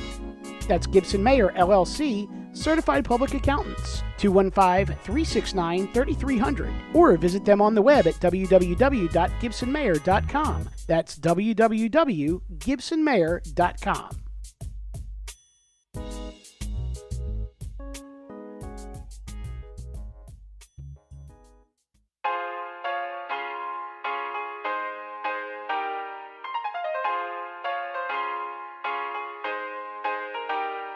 Well, hello again, everyone. This is Bob Mannery, and you're listening to Tom and Mike, AM in the PM, only on A2D Radio. Tom and Mike, these guys are fucking awesome.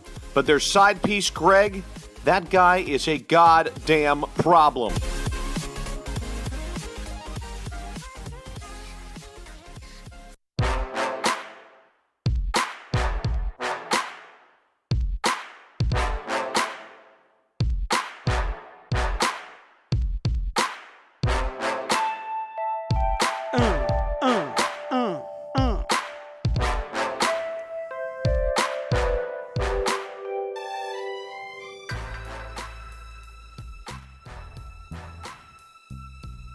We back. Tom, Mike, AM, in the PM. A2D Radio, live from the BMW of Atlantic City Studios. BMW of Atlantic City, Route 17 at the Parkway. Find them online, bmwofatlanticcity.com. Every Wednesday night, we're brought to you by our certified public accountant. Make him yours. Gibson Mayer LLC. Find them on the web, gibsonmayer.com. Tom Arnone, Michael Mataraki, Greg Mwakovic, Rob Pove on the ones and twos, and the family out there joining us. We started the show with who the Sixers taking at 10. You can still let us know and still vote for it. So assuming the Sixers make the 10th pick of the NBA 2018 NBA draft, who will they select? Knox? Bridges? That's Mikal Bridges. Lonnie Walker? Somebody else. You can still let us know. Facebook, Twitter, Instagram, YouTube. Sixers search for Brian Colangelo's replacement is up next on the docket. LeBron the Philly, and then some Phillies bullpen concerns later on. So, boys, who are you looking at as a replacement, or is the replacement already here and already doing his job? For me, the replacement's already here. You guys think it's going to be Brett? Yeah, just because there's no name out there that jumps off the board to me. The name out there was David Griffin. But the only reason he was out there is because he was his connection to LeBron. And I brought this up a couple weeks ago when I was on with you guys on Sunday is, what is David Griffin's track record outside of being attached to LeBron that makes him the right fit for this job? You know, is he a good enough GM outside of, I know LeBron James, that he's the right guy for this job at this team at this time? So for me, it's a fair question. To me, I keep the guy in-house who's been here the whole time, who's gone through the ringer, who's gotten boned more than any of the Kardashians, you know, in this whole process, and let him get us out of here. You know, it's almost like if Sam can't do it, let him. Well, we talked about it. It's a guy who came up just on talent evaluation alone. You know, that's what he did. It's what he knows. You know, when I talk about a coach, I feel like a coach has one objective. It's championships. It's wins, losses. It's nothing else really matters, right? It's coaching up guys. Well, when you're the GM too, right? You know, to me, the chance of us signing the right guys are higher. You know, the communication from GM to coach isn't as big. You know your system better than the GM's going to know your system. You know what's going to fit more. You know, if it was anybody else that didn't have a track record like he has and everything that he's, you know, done and guys he's been around and, you know, one, he's seen Hinkie do it. He's seen Colangelo do it. He's seen two different ways of going about it. One right, one wrong. Yeah. And so to me, you know, it is Brett Brown. I want to keep Brett Brown as the GM as well. I think he can double dip it, you know, and you bring an assistant GM in, obviously, and a guy who can help him with that kind of stuff. Yeah, and a hand-picked guy. Maybe you bring a money guy in. Yeah. Well, you have to help you with the cap. You have to bring a money guy in. If you're going to go with Brett as the personnel guy, I think what you have to do is you have to go. He's not the general manager in that case. He is the vice president of player personnel, and you got to bring in a cap guy as your GM. Just knowing that he doesn't get personnel decisions, that's all for Brett.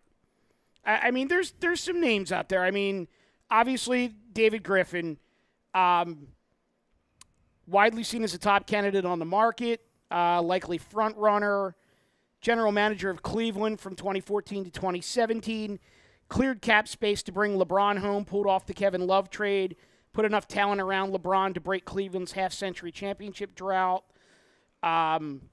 Spent the last year working as an NBA TV analyst and has been mentioned in every city where there's been an opening since he got fired. There's also Mike Zarin, who is Danny Ainge's right-hand man in Boston, which is a real good name. It's kind of a sexy name. He's too Boston for me, though. And I would agree with that. Like, isn't he the guy that started as the fan? Oh, yeah. Or like the season ticket holder and somehow worked his way up? And he completely worked his way up. Credit to him. Oh, yeah. There's been a thought that they bring Hinkie back. I don't see it happening. That I'm in for. I mean, all about it. I just don't see it happening. No, I don't either. Another name out there is Danny Ferry, which, you know what? If you're gonna bring me a Duke guy, the guy that I actually really like a lot is with the Nets right now, Trajan Langdon, vice president of player personnel for the Nets, and is widely thought of around the league as basically the guy who's just keeping that franchise afloat. So, Rob, you had a name? And no, actually, some breaking news. Stop me if you already addressed it already. But the Lakers just acquired a 39th pick in Thursday's draft from our 76ers for a 2019 second-round pick in cash, according to Woj. Woj bomb starting early. But getting Well, back if Woj says it, I believe it. getting back to Griffin real done fast. deal. Although the Kevin Love trade ended the drought and won the championship, but do you really trade Kevin Love for Andrew Wiggins? Like, was that really a good trade? I mean, Not for your franchise. but you know what I'm saying? Like, and that's his claim to fame. You know, but it worked because you had LeBron. But now, when you lose LeBron or you trade away Kevin Love, and you could be left with Andrew Wiggins. And I hear what you're saying. Where I go with this is, they say that he is the first name that comes up when every single team has an opening in their front office. That could be good. It could also be, is he the one who's mentioned strictly because of the attachment to LeBron? We don't know the answer to that. Right. I mean, because you're right. To your point, everybody wants LeBron James. Yeah. So everyone's going to want to get LeBron James's guy in town. If that's the only reason I'm signing him, no. You know what I mean? I agree with you. Like, if that's the only reason is in the hopes that LeBron's gonna sign here, and I'm out. I totally hear what you're saying. The only thing that kind of sticks with me with the whole David Griffin thing is when he was fired by Cleveland, there was not a single person outside of Dan Gilbert that knew why he got fired. Well, if LeBron runs the franchise like so many people claim he does, why did he get fired in the first place? Why would LeBron, if that's LeBron's guy, right? Why was he ever canned? It really makes zero sense. There had to be, you know what I mean? Yeah. There had to be something he didn't like he was doing, or people didn't like he was doing to get him fired. The guy was going the finals. So, like, what are you getting canned over? Right. It's interesting. Because you said no to Dan Gilbert for something? You know what I mean? And maybe that's all it is. Maybe he's getting a bad rap now as being LeBron's hand-picked guy because he wanted to do something that Gilbert didn't, or vice versa. Well, here's And again, something we'll never know. right. A question I wanted to ask you guys, and Robbie, feel free to chime in on this as well, is, 2 weeks ago, there was a lot of talk that there were personnel guys, general managers, player personnel guys, all around the league that were going to their agents trying to find ways to get out of their contracts should Philadelphia come knocking. Well, now all of a sudden that chatter has quieted down a lot. Is that because maybe this situation isn't quite as desirable as we think it is? Mm-hmm. I mean, you look at it, and you've got Joel, Ben, Dario, Markelle, and a number 10 pick, a ton of salary cap space, but is there volatility here? I mean, first off, Josh Harris as an owner is a fucking moron, okay? So you're coming to work for a shitty owner.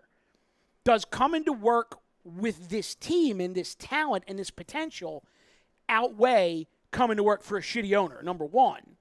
And number two, do we overvalue the players here?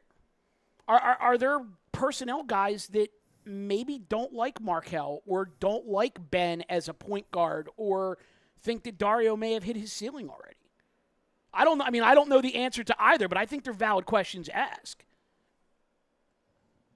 If Dario's hit his ceiling, that's okay. And I'm that's a there. fine ceiling to hit. I'm there. For what Dario is, because I'm okay with his game right now. Oh yeah. Dario doesn't have to exponentially improve for me to even fall more in love with the guy. Right. I think a lot of the chatter may have dropped because of the timing of everything. Mm-hmm. And I think people are just stepping back saying, this franchise is going to move on right now through the draft, through the beginning of free agency, whether I'm there or not. Right. So let me step back. Let me wait for them to come calling and see what it looks like from then. I think because that whole Tweetgate got strung out longer than it should have. Agreed. That should have taken a day or two. Oh, yeah. Especially when Sixers Twitter debunked it in less than a night. Right. That shouldn't have taken that long. And that's daddy ball coming into play. That's big time daddy ball. That's NBA trying to keep control of this. And that might be the other side of it, is they realize that Jerry truly has control of that team, a.k.a. the NBA. So is there pushback? Is there still a stench from Brian Colangelo and I'm all over this because of this situation? I'm right there with you, because one of the things I threw out on Twitter last week was, as soon as it came out that Brian was gone, I threw out there immediately on Twitter, Jerry's got to be next to go. You can't keep Jerry in the family and expect things just to roll the way they would have if it was Brian. There's going to be a lot of scrutiny, probably a lot of unfair criticism of the new guy because it's not his kid. And why do you want Big Brother looking over your shoulder when, you've already figured out that Little Brother was a crooked son of a bitch? And you're absolutely right. But here's this as well. When Brian replaced Sam, what was the thought process? Oh, he's got a great relationship with the NBA. He built Team USA. Mm-hmm. He's got a great relationship with all these superstars, right, who just happen to be coming up on contract extensions while Son is in control. Right. Russell Westbrook never left town. Mm-hmm. Kevin Durant went to Golden State. LeBron went back to Cleveland. So what happened to all these relationships that Jerry was supposedly had? Right. Where'd they all go? It's completely true. I don't think it's a bad place, a bad destination for guys at all. Like we were talking about on break for a second. Like I think, Joel Embiid, because he's a big man, has a chance to be more impactful on the court than over time than LeBron has, because he's a big. You know what I mean? Because he can do things. He can stretch the floor. He can take you inside. He can dominate you in the post if he wants to. I think him alone makes this a huge attraction to guys. Ben's a work in progress, but they're young, and they're a team that won 52 games. So, I do think it's the stench left over. I agree with that. Like, everything that just happened, I think guys around the league that are out there are just pretty much just waiting it out and just letting it all calm down a little bit more and let them get through their draft process and all that. And then when that stuff starts to ramp up, if it does, before free agency, then they look out there. But we're going to find out soon. Yeah. And we're going to find out in a couple weeks if somebody's coming in here or not. So if Jerry's still here, do you guys think that an experienced, meaning someone who's already held the job, GM, takes that spot? Yeah, because the NBA's full of retreads.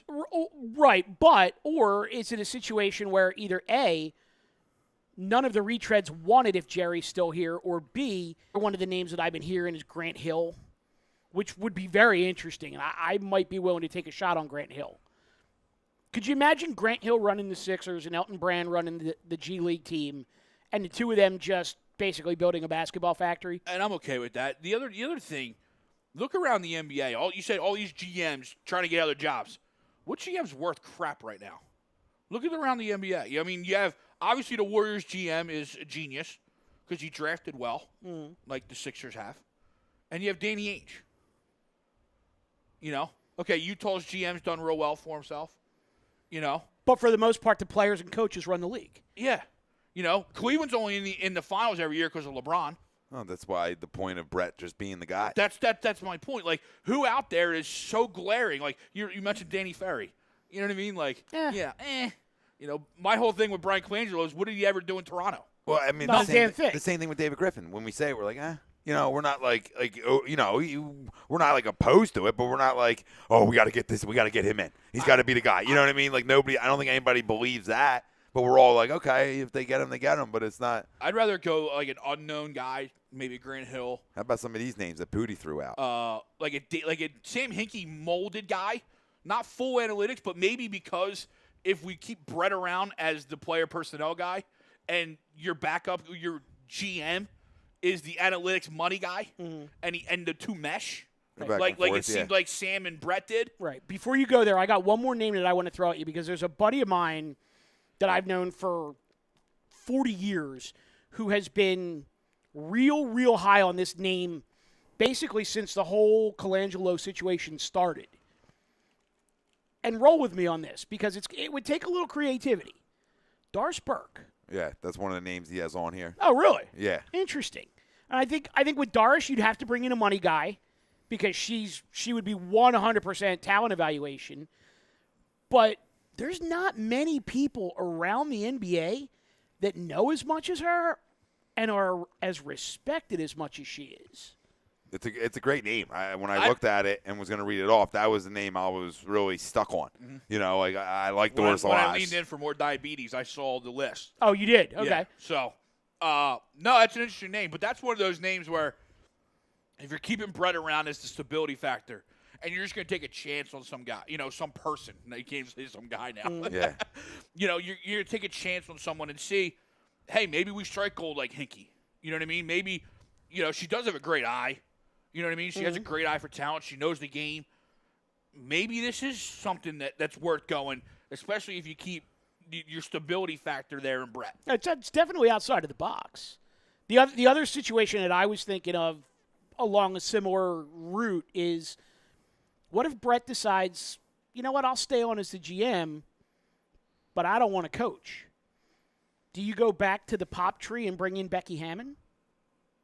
Because I might be willing to give that a shot. Well, you already brought in Monty Williams as your top assistant, so he would effectively probably jump the shark.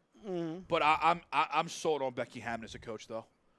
If Pop trusts her, I trust her. Agreed. It's like getting a guy from the Belichick tree. In the end, or the Andy Reid tree. For you Peterson lovers. No, I love. Honestly, no, but you know what I mean.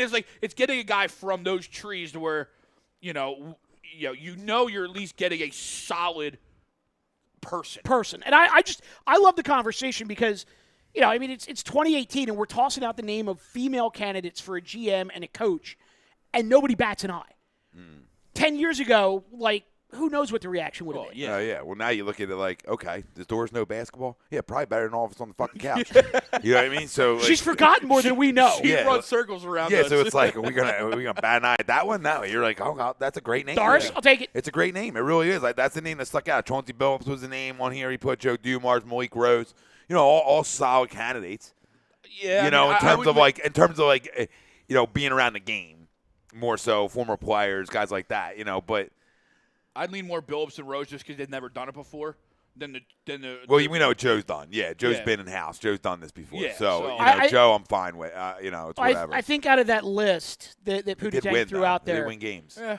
If it's not Griffin or Doris, I might roll with Chauncey. Yeah, he said Chauncey, and then what did he do down here? Sam Presti is a good GM, except the fact that he chose Westbrook over Durant and Harden. He's still good at drafting, though, at least. Yeah. I guess when we were talking about names around the lake. He made the wrong choice twice. You traded Harden too early, and in fact, you never really did have to trade him. Yeah. And same thing with Durant. You just let him walk, and you didn't really have to. Right. No, you're right. Yeah, so that's that whole situation in Golden State just still baffles me, because why would you take the big three that you have and break them up only to try to rebuild a big three a couple of years later? makes zero sense. With, it just tells you that less guys, talented players. It just tells you that guys want to know parts of playing with Russell Westbrook. At least Kevin Durant did. Yeah. That's all you needed to know. I mean, Kevin Durant couldn't run out of there quicker. No. I mean, if they're realistically, if they're smart, they keep Durant and Harden. They move Westbrook. They bring another point guard in there, and they probably win a championship. Yeah, because, let's be real. Point guards in the NBA now just grow on trees. I mean, let's be real about it. They do. You know what I mean? There's a million good guards out there. Well, why the hell? You know what I mean? Like, there really is. You look at the guy who's still around. Like, DJ Augustine is still around. Why couldn't they just have Harden run point and bring in another two guard? I mean, he practically brings the ball up half the time for Houston anyway. Just he doesn't pass. Yeah. Durant would never get the ball. That's true. True story. So, Mike Parker says, I don't doubt Doris knows the game, but it comes down to balancing the checkbook and making choices on recruitment and behind-the-scenes actions. Are we ready just to give anyone the job? I just don't think she's anyone, though. Well, that's why you got to bring in a money man with her. Yeah, you'd bring in a money man, and she's here strictly for basketball. Town evaluation, free agency. Yeah, it goes back to the point I was making earlier. She would not be your GM. Your GM is a money man. She's the president of basketball operations. Mm-hmm. She makes the personnel decisions. And it might even be in a job she doesn't even want either. Yeah. She might be fine where she's at. And it's funny. On the Philly, a little bit. I still stuck on the same thing. but out of what three? You think the three are the Cavs, Sixers, and Lakers? Do you believe they're the top three? No, the top three right now are if he leaves Cleveland. So Cavs are out. If he leaves Cleveland, it's Lakers, Boston, Sixers. I just don't know how Boston gets into that mix. It's just They trade Hayward. They trade Kyrie. I understand. They have expiring contracts. No, I coming up, though. understand. Or maybe they don't trade Kyrie right away. Maybe you trade Hayward first because he's the guy that still gets you something, or at least something. I think he's got to come back and play before he gets you anything. Nah, somebody will take him. Like you offer him to, like, for example, he's my guy in the Kawhi trade to San Antonio that puts them over top of Kevin Love and Ain't. You know what I mean? Like you give Pop a guy like Gordon Hayward, Pop's like, I'm in. Even though he's coming off basically reconstructing. Because Pop could be like, all right, give me Hayward, give me Rozier, and let's go. And you keep Patty Mills and Terry Rozier next to each other. Patty Mills, Or they take on both. It's possible. I mean, Kyrie and Hayward. Yeah, I could do that. Because if I'm Boston, I have to trade Kyrie to get LeBron. I mean, that seems like that's pretty factual. Yeah, no. I actually think sadly, I think LeBron wants to play with Kyrie again. I can't make that. You can't make this shit up. You know what I mean? You can't. You know, Well, he's seen what J.R. Smith can do. It's the diva. Yeah, he's seen what J.R. Smith can do and is ready to go back to the one that he lost. There was some video that popped up like last week. Tyreek Evans shoots an air ball. J.R. Smith gets the rebound, walks out of bounds, trying to throw it in because he thought it went in. And all it did was just hit the net, so it trickled the net. He grabs the ball, walks out of bounds, and the ref's like looking at him like, do I really have to blow the whistle here right now? Like, you freaking idiot. Is he hitting that Henny at halftime? Oh, my goodness. Oh, Jesus Christ. I legitimately don't know that there is a dumber player in the NBA than J.R. Smith. It's clear now. So let me give you some names. All right. Because we were sort of going over some, outside of LeBron. Okay, let's just act like LeBron's not coming. Okay, we have to look for Plan Bs, right? Well, we're not going to trade anybody. I'll tell you right now, if LeBron's not coming, I'm immediately on the phone with J.J. Redick and getting him back. Absolutely, done. Okay, so in fact, I'm trying to bring him back, even if LeBron does come. I just don't know that they can afford it. But going back to your Bradley Beal point, if I could somehow get Bradley Beal, you'd have to trade for him. I don't need JJ. Here's some names. Okay, some good ones here. Rudy Gay, Tyreek Evans. Wait, what do you got this sorted by? Points. Okay, good. I try to do it the right way. I'm looking for scoring. I was going to say, can we get scoring? Go ahead. I mean, some really good names. I mean, think about it. Jabari Parker, okay, granted injured and all that stuff, but there's names. I mean, Jabari, Joe Johnson, now he's older, and, there's nothing wrong with vets. They're having good vets. Tyreek, who I love. I mean, I would love Tyreek here. Going down, Jamal Crawford, another name. Zach LaVine, I'm not a big Zach LaVine guy. Well, hold on, no. There's the one that I like. Go up. Jokic? Nikola Jokic? Is he restricted? He's restricted. I'll tell you what, though. Could you see him coming here and playing 4? Yeah. In a lineup with JoJo? Denver would be stupid to let him walk. They would, yes. Julius Randle, another name Well, that I like his toughness. You know that I got a little man crush on Julius Randle. I have for about a year and a half. When there were whispers last year that the Sixers were trying to get him from the Lakers. Obviously, JJ, Avery Bradley. Michael Beasley. I like Michael Beasley a little bit. I do. He came back and seemed a little, hungrier. KCP's a good name. Contavious Caldwell-Pope. Derek Favors another good name. Another worker, another real good 4. Plays real good defense. I mean, there's guy. Think about it. Just think about it. If you got, let's say Favors, right? Let's say Favors and Avery Bradley. I mean, are we signing these guys on the cheap? Just or are we giving they're not max deal guys. I'm not saying max, but are we giving giving legit deals out? Are we giving ROCO contracts out? Oh. Like It's the NBA. 10, 12 million? It's the NBA, bud. Everybody gets 10, 12 mil. Okay, let's just. I know it's tough to swallow. It's tough for me to swallow it too. Okay, like the worst names none on of these this. guys on this list are like, I'm giving any of that money to. My point is, forget about the contract per se. Okay, Avery Bradley, Derek Favors.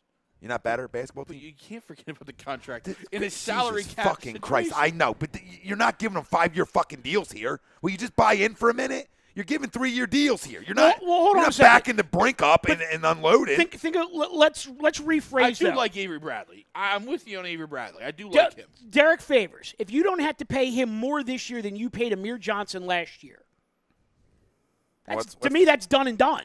Let's find out how much Eric Favors made. I'm going to have to go somewhere else for that, but that's fine.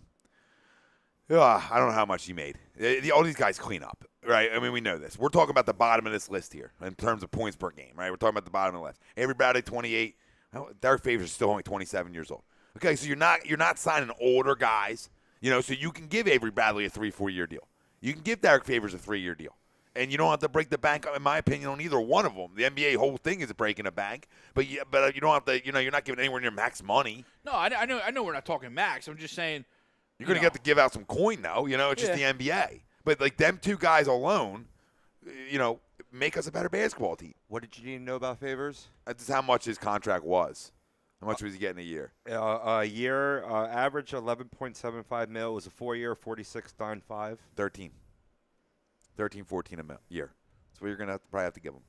Because the scale goes up. You know what I mean? Yeah, but he was coming off a rookie deal, so we. Yeah. No. That was his second deal. Because he's 27. That'd be his second deal. He's been in the league 8 years. So that was his second deal, which is about right. Mm-hmm. Yeah, and that was a little low because he didn't. The funny thing about Favors, his first few years weren't really that special. He actually developed into a pretty good basketball player. Mm-hmm. He really did. I thought over more last year with Hayward and that team, I thought he was really impressive. Under a process guy in Quinn Snyder. Yeah, actually, what's funny is this screen that you have up right now. There's a lot of good names. Obviously, I've already said that I want J.J. Redick. There is a name on that screen right now that's jumping out at me as sexy as hell for what they would use him for. Who's that? Take a guess. Is I'll it, give you a hint. It's at the bottom. Is it Cantor? Yes. Yeah. Enes Kanter in a heartbeat. $8 million a year and have him splitting time backing up JoJo and backing up Dario. Abso-freaking-lutely. Another good name. Another good name. I mean, obviously Mike Carter Williams. No, another one I liked the other night. Aaron Gordon. I do like Aaron Gordon. I thought his game's gotten better than just a guy who came in and was real athletic. They've changed his game. They almost made him. Orlando almost made him a shell of a Ben Simmons. Like, put the ball in his hands and made him run point. Yeah, they did a little bit. But he could shoot a little bit. He developed into a good shooter. I take a chance on it. 23 years old. Enes Kanter is very interesting because he brings something that I wanted Amir to be, and that's just that guy that just cleans up the glass. Yeah. Guy that can play 10 minutes but get you 12 rebounds. Mm-hmm. This guy had a really down year. That's Aaron Afalwa. He was able to really light it up a few years back. But now he's 33. Yeah, I know. He had a really down year. I'm just looking, Wow. How about hold on. Jarrett Jack is 35 years old? God damn, did I get old in a hurry. Right. I don't want him anywhere near my young kids. Here's another guy, guys. I know we have tons of guards. Rondo, who really, I thought, did a lot for New Orleans last year. Really, he grew into a semi-leaderish. I'm good on him. I'm happy with McConnell. Yeah, I'm good on him. I'm just, we're just tossing. That's about it here. I'm good. Shooter. Give me Seth. Seth Curry? Give me Shooter. I'm good on him, too. That's another good name, Greg. So, we always get the wrong brother. That's a Liberty boy right there. You want Jeremy Giambi, too? That's a Liberty boy. He was out. He was out. He was out. I know he was out. I don't think he can get franchised by them. Would they get the franchise tags? I don't think so. No, he can't get franchised by him. He's unrestricted, Aaron Who? Gordon, he's unrestricted. Let me check again. He's restricted. It's easy. No, he is restricted. Yeah, so they can match. Yeah, well, But imagine sending a max deal to a 23-year-old Aaron Gordon. yeah, that's too much. No. Like, if you're Sixers and you want him, and you're like, and Brett's like, I can play with him. Well, if Brett's like, well, there's my wing for the next 5 years. Yeah. Send the max deal, and you make Orlando match it. Like what Billy King should have done with Iguodala. Yeah, Right. you fuck him. Like, you make somebody else throw the max deal out, and then you just counter by matching. Right. Meaning somebody else is going to pay it, then I'll match it. Robbie, can you find out Tyreek Evans how much he got paid? It's not a bad name. Vince is not a bad name either. Just for a 1 year, a vet, still can light it a little bit, still can score it. Vince is collecting Social Security. He's fucking 41 and still playing. It's unbelievable. Vince was in college at the same time I was. The fact that this son of a bitch averaged almost 18 points a game is just absurd. It's just absurd. He's like the GOAT now. I mean, he might be better than Jordan. Like, how do you average? Granted, the whole leg is just wide open, but yeah. Wait, is that last year or is that career? No, that's last year. It's last year. I believe it is. Yeah, it's got to be. Did you guys mention DeAndre Jordan in Yeah, this he's list? crumb. Crumb, right? Crumb. Yeah, I heard a little talk in the groups today, too, and even my novice ass was like, no.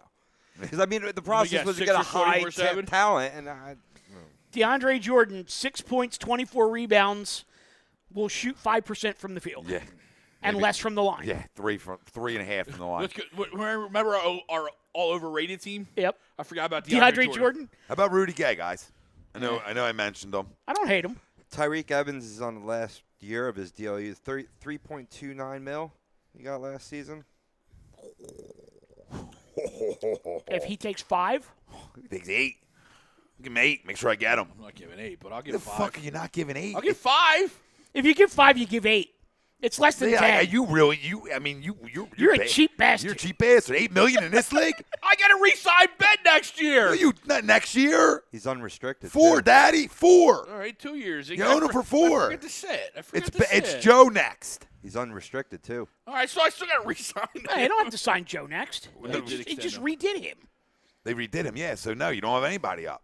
No, I forgot about that. Good call. I forgot about that he did it, but I was thinking about the 4 years, like in draft wise. Ben's 2 years away from his 4. No, because remember a couple next. weeks ago? Dario's next. Yeah, Dario's next. Because his clock started even Right. though he was over there. Yeah, so his clock started when Joe did.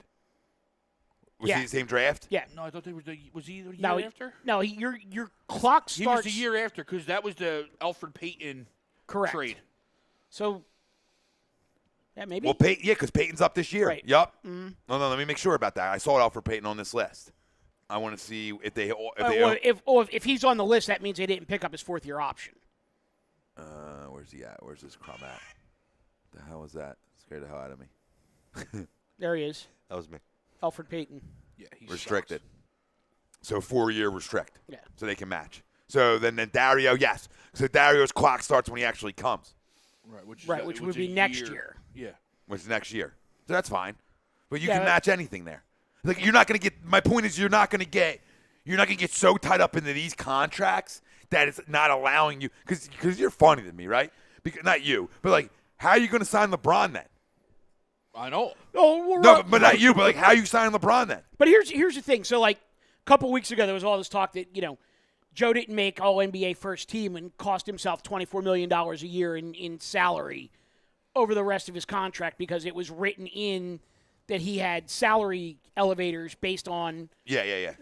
where he finished in All-NBA, All-Defensive, all that stuff like that. You know what you could get for that $24 million a year that you now don't have to pay him? I think that's why he was just kind of like, people asked him about it, and he was like, oh, I did my best. Didn't get there. Yeah. Still got plenty of money. I'm good. He'll be all right. Because I'm sure in his mind he's going, well, there's another $24 million a year that the Sixers have to play with. Okay. Here's another guy for you, Mike. Do you max this guy Ooh. and make them match it? Where do you play him? Play him right alongside him. Absolutely. To me, he's the best player. On Houston. All right, so we're talking about Clint Capella. I love him. I absolutely love him. I just don't know where he fits. Because if you bring him in, Dario's going to the bench. I'm okay with that. And that's fine. Because- if you're okay with that, that's fine. And I understand Dario was great in the starting lineup. I think Dario is a dynamite guy on that second group. Well, where he put it could this way. be the Ben Simmons of that second group. Well, what I was going to say was he solves a lot of problems because if you bring in Capella and you start him and you bring Dario off the bench, you now don't need to bring back Ilyasova. And Dario is a big-time upgrade over Ilyasova. So it solves a problem, and I'm fine with it. I mean, don't get me wrong. I love me some Clint Capella. We just need to be prepared that Dario then becomes a bench guy. Yeah. This is Dario's last year on his rookie deal, Okay. 18-19. And then there's obviously the team option. Yeah, 4th-year for option. 19-20. And that's going to be picked up. At 3.5. Yeah, they'll pick that up. That's a no-brainer. So, yeah, he signed his rookie deal on 2016. So we're good. We're in real good shape right now. We really are. Jacob Boss said Bradley would be nice. He said Aaron Gordon and Bradley would be a good plan B. But he said, and then DAM says Gordon will get franchised by Orlando. He won't get franchised, but they can match anything. So they can max deal him. It's the same. I mean, it's similar absolutely. thing. So you're right in the ballpark. You're in the same place, wrong queue. You know what I mean? We're here, babe. But I do throw the wonky in the wrench, almost like the Flyers did with Shea Weber. You make Orlando match him. You make Houston match it too. Yeah.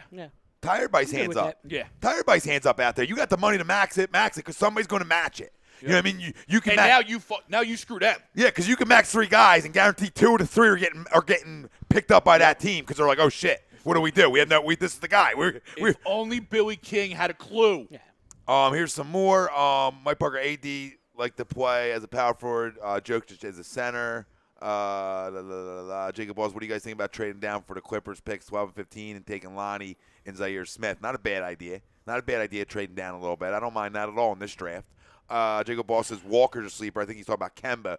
And it'll be interesting to see what Michael does down there because a guy who's up after this year, I don't see Jordan trading has already said he doesn't want to re-sign there. So another guy doesn't want to re-sign there. But the Fix was talking about him, and Ryan likes him. I like him too. I like him too, but Ryan likes that deal as a backup. I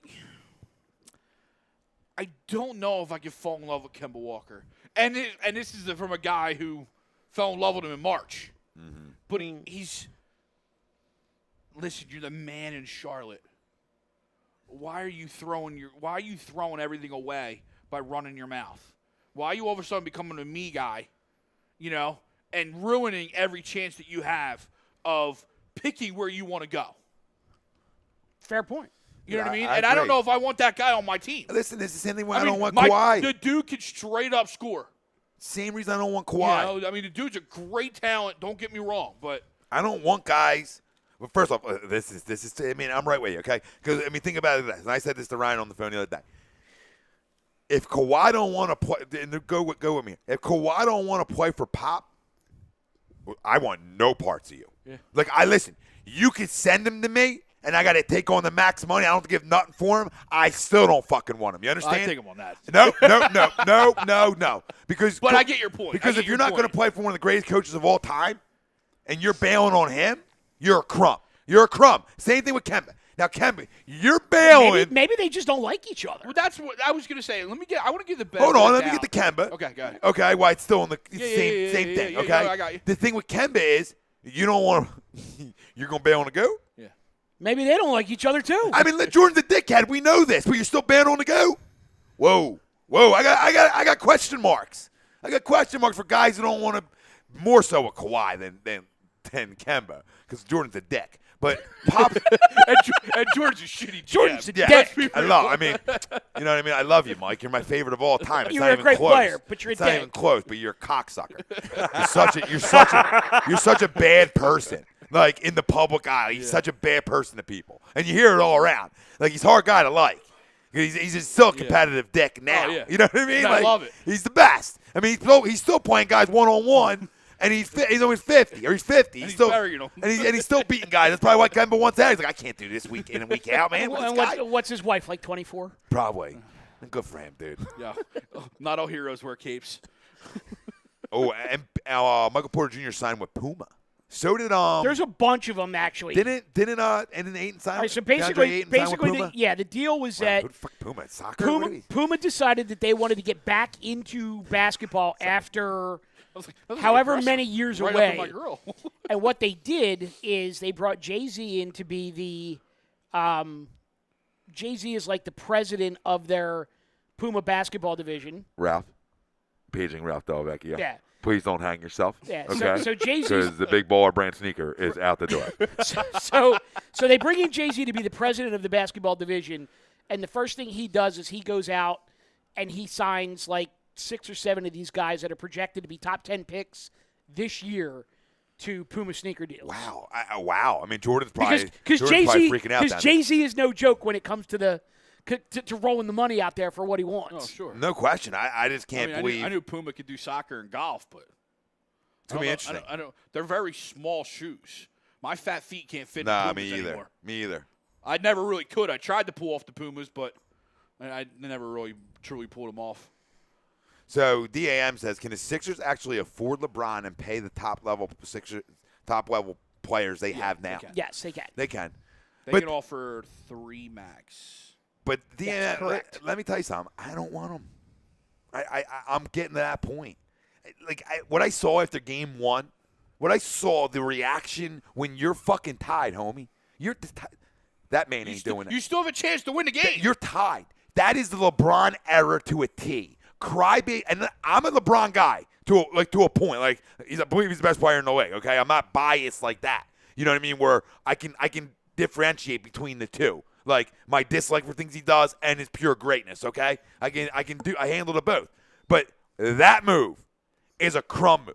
That's a crybaby move. That's a quitter move. That's not what the greats of all fucking time do. They don't in a tied game show up your fucking teammate. Not once. Twice. Is JR an idiot? Absolutely. But facial expressions, body language. That's all we got, babe. This man is going out in OT and going to be a killer again. And dropping 50 in OT. Okay? To make sure he makes up There's a for big JR. difference from the two. Instead of whining about it. Yes. Right. You people need to go back and start watching this man again. Okay? Go YouTube it. Go do some fucking things. Okay? Not 1-minute clips either. You need to watch full games to understand the pure greatness here and the competitiveness to want to kill you. He wants to kill you. LeBron's soft, babe. That's soft move. That's a guy I want no parts of around these kids. I can't believe I'm agreeing with some of these guys out there that said this to me before. I can't believe it. Because the more I've, soaked in the stuff I don't like about him, it outweighs the good. It outweighs, why is it all about you, dude? I know you're the best player in the world. You're already out the door. You know, all these rumors of you going here, you going there. It's a mess. Everybody in the league's got to wait for you. You're going to be the last guy off the board. And everybody else is going to sign before you so you can pick and choose where you go. Well, here's the thing. I got 2 things for you. Pick this. He didn't start any of those rumors. Uh-huh. He has been admirably quiet since the season ended. Listen, we can sit here on this couch and believe whatever the hell we want to believe. But if you guys think for a second that he ain't leaking stuff out just to play the game for money reasons, we're all insane. Oh, no. You know what I mean? I think he's got a lot of shit going on behind closed doors. I'm saying he's like, you know what? I like Houston. I like Houston a little bit. I do like LA. You know what I mean? I don't think he's leaking anything. He's talking very loudly to Colangelo's wife. I will tell you that he's probably got backroom deals going on with other players, but none of that shit's getting out. Yeah, I'm just He's not leaking anything. No, I'm saying that's going to be way hush hush. Well, because Windhurst and Woj are the one reporting this. Well, Windhurst might as well just be attached to his That's scrotum. what I mean. These are guys saying that he wants to go to LA. He would like to go to LA. He would like to team up and go to Houston. You know, I don't think it's LeBron necessarily leaking it. I think this is just factual things. Yeah. But he just doesn't deny. You know what I mean? He lets it all okay, talk about me. I know Kyle says LeBron is a go, period, and that's I'm sorry, that's just complete foolishness. And I love you, brother, but that's just wrong.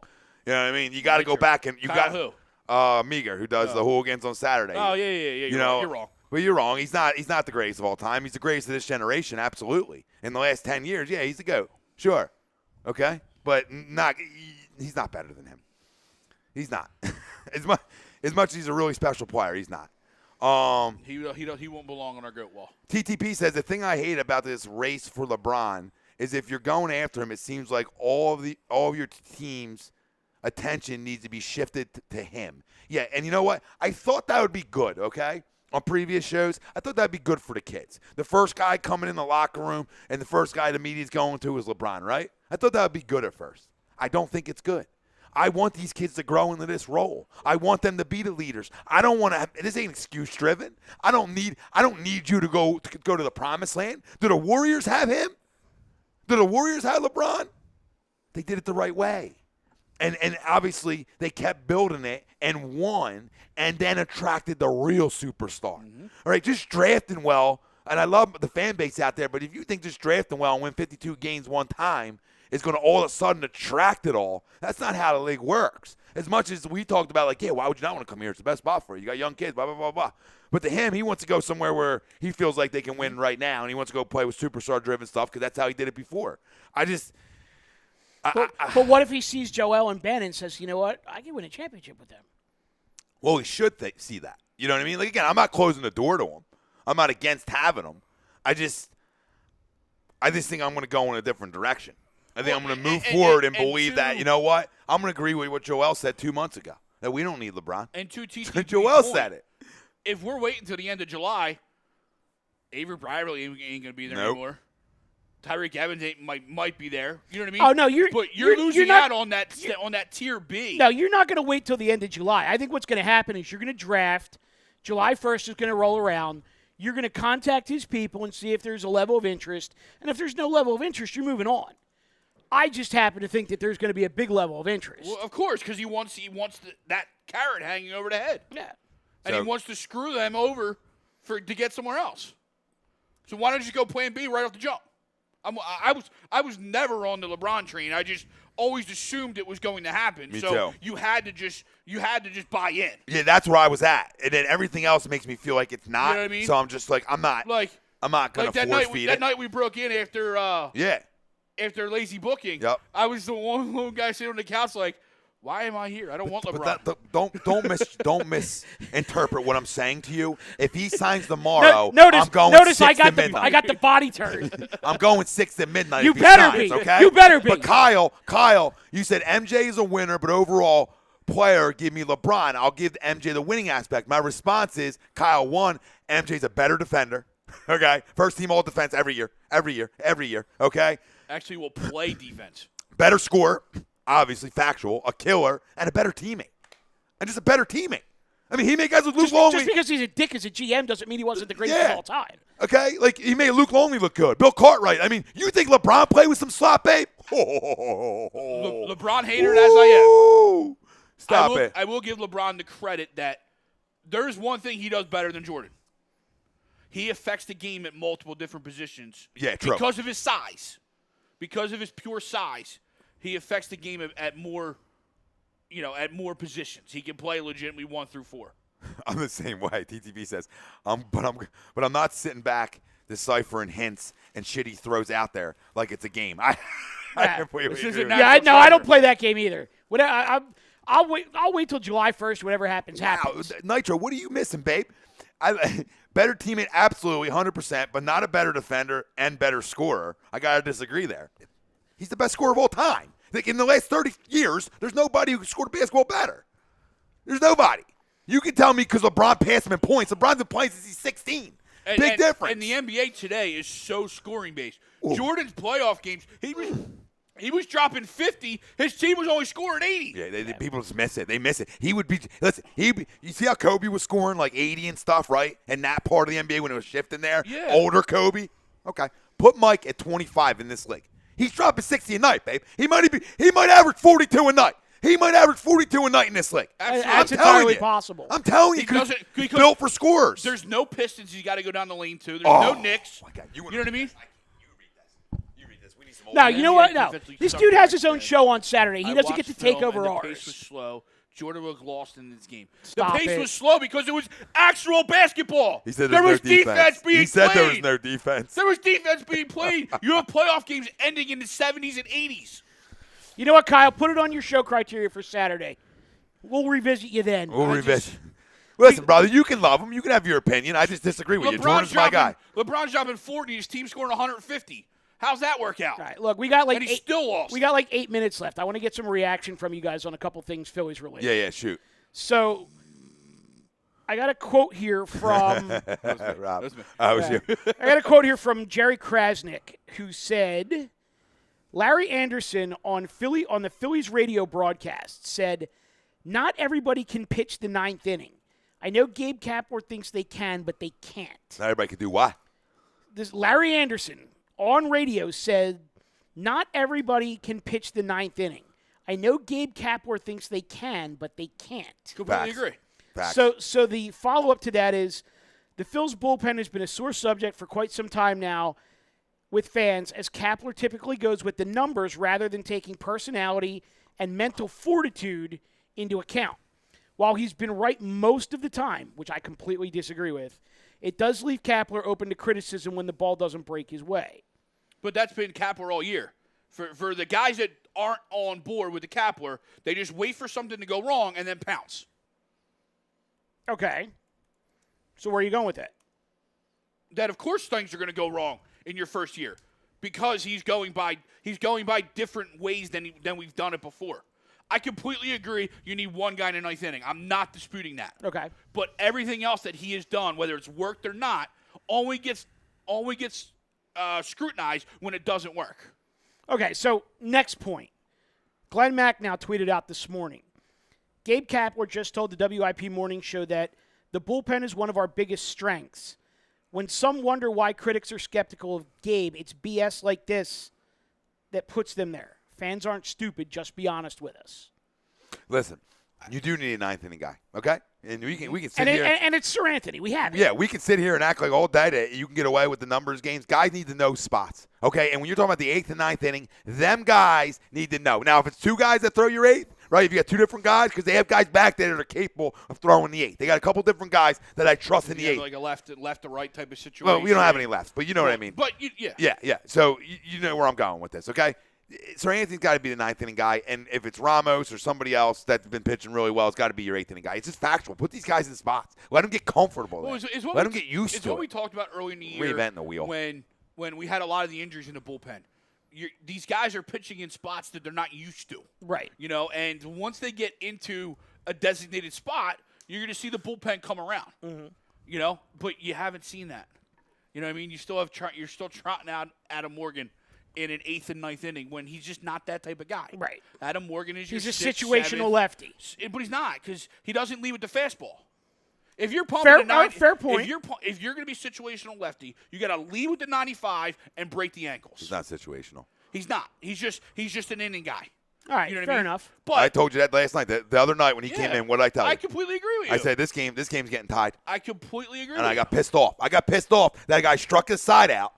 The guy struck the side out, and you're taking him out. I can't watch Phillies games with him. You're taking him out. What are you doing? Can't. What are you doing? You're going lefty-lefty matchup, can't. but you have a lefty specialist. You understand what I'm saying? We have shows. You don't go lefty shows in the middle of the living room. You don't go lefty-lefty when your lefty ain't a specialist. That's not when you go lefty-lefty. I agree with you. I mean, I can sit on my couch and be like, this game's getting tied. You don't have the internal, like Mike's saying, like the internal to say, you know what, just my gut's telling me, and fuck the book, that, I'm going to bring Sir Anthony in the eighth and let him go two. Or, you know what I mean? Or Ramos is my guy right now. I got confidence. Everything's over-thought out. It's reinventing the game. It's reinventing the wheel. Okay? But he's not the only one doing it. But that doesn't make it right. And I'm not saying what did Mommy always say, babe? Just because everybody else is jumping off the bridge, are you fucking jumping? Absolutely not. Absolutely. Well, maybe you should now. Yeah. I'm going over. But, it's the way that baseball's going now. So everyone's trying to find their inner Joe Madden. You know what I mean? And they're trying to find those chicks that make them different. Mm-hmm. No, I'm with you. It's just, I don't know.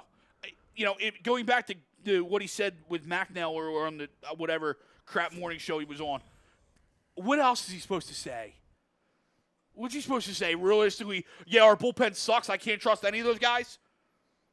No, you could You know what I mean? Like then you lose your locker room. Like no. What is he going to say? You know what you say is you say the bullpen has the potential to be very good. It's up to me to find spots to put these guys in where they can succeed. Yeah. You take it on yourself. Yeah, but Fair. you put them in spots they can succeed. But when you're not putting them in spots where they can succeed. I understand this. That's what I'm saying. If he says it, he's got to do it. Yeah, it's like he can't. He sucks. See, you're stuck on that. It's okay because everybody else does it around the league. But I don't buy into that because this is what I don't buy in. This is why he's not smart enough to coach at this level. Can I tell you why? Because the common sense thing when your team struggles offensively is when you get guys on base, you hit and run a little bit. Okay, you make guys move in the infield and try to create some holes, right? You take some bases. You move runners. Today in this game, no. Today in this game, with a runner on first and one out, okay? He fucking lets Arrieta swing away. Are you fucking kidding me? And Caesar bailed his ass out after Arrieta popped up. And don't tell me because Arrieta a couple home runs that it's okay. Do not tell me that because that's the fucking fundamental. You bun over there. You bun over. You move the runner. One out? Dude, Yeah. In a tie game, absolutely. 1-1. You're a problem. You are really a problem. We'll get Bob to do another one. Bob's gonna have to do another one because that's an issue. If you're okay with Arrieta swinging away when you got to move a runner in a tie game, I'm out. You might not be allowed to come with me on weekends now. I'm going to cut you. You might have just cut you. Well, hold on. Because we can't have this. I'm already cut for Whoa, combat anyway. well, Mr. I don't coach at combat anyway. Mr. I'm Analytics, blacklisted. Mr. Analytics, and playing the percentages. What's the greater percentage? Him grounding into a double play or getting a base hit?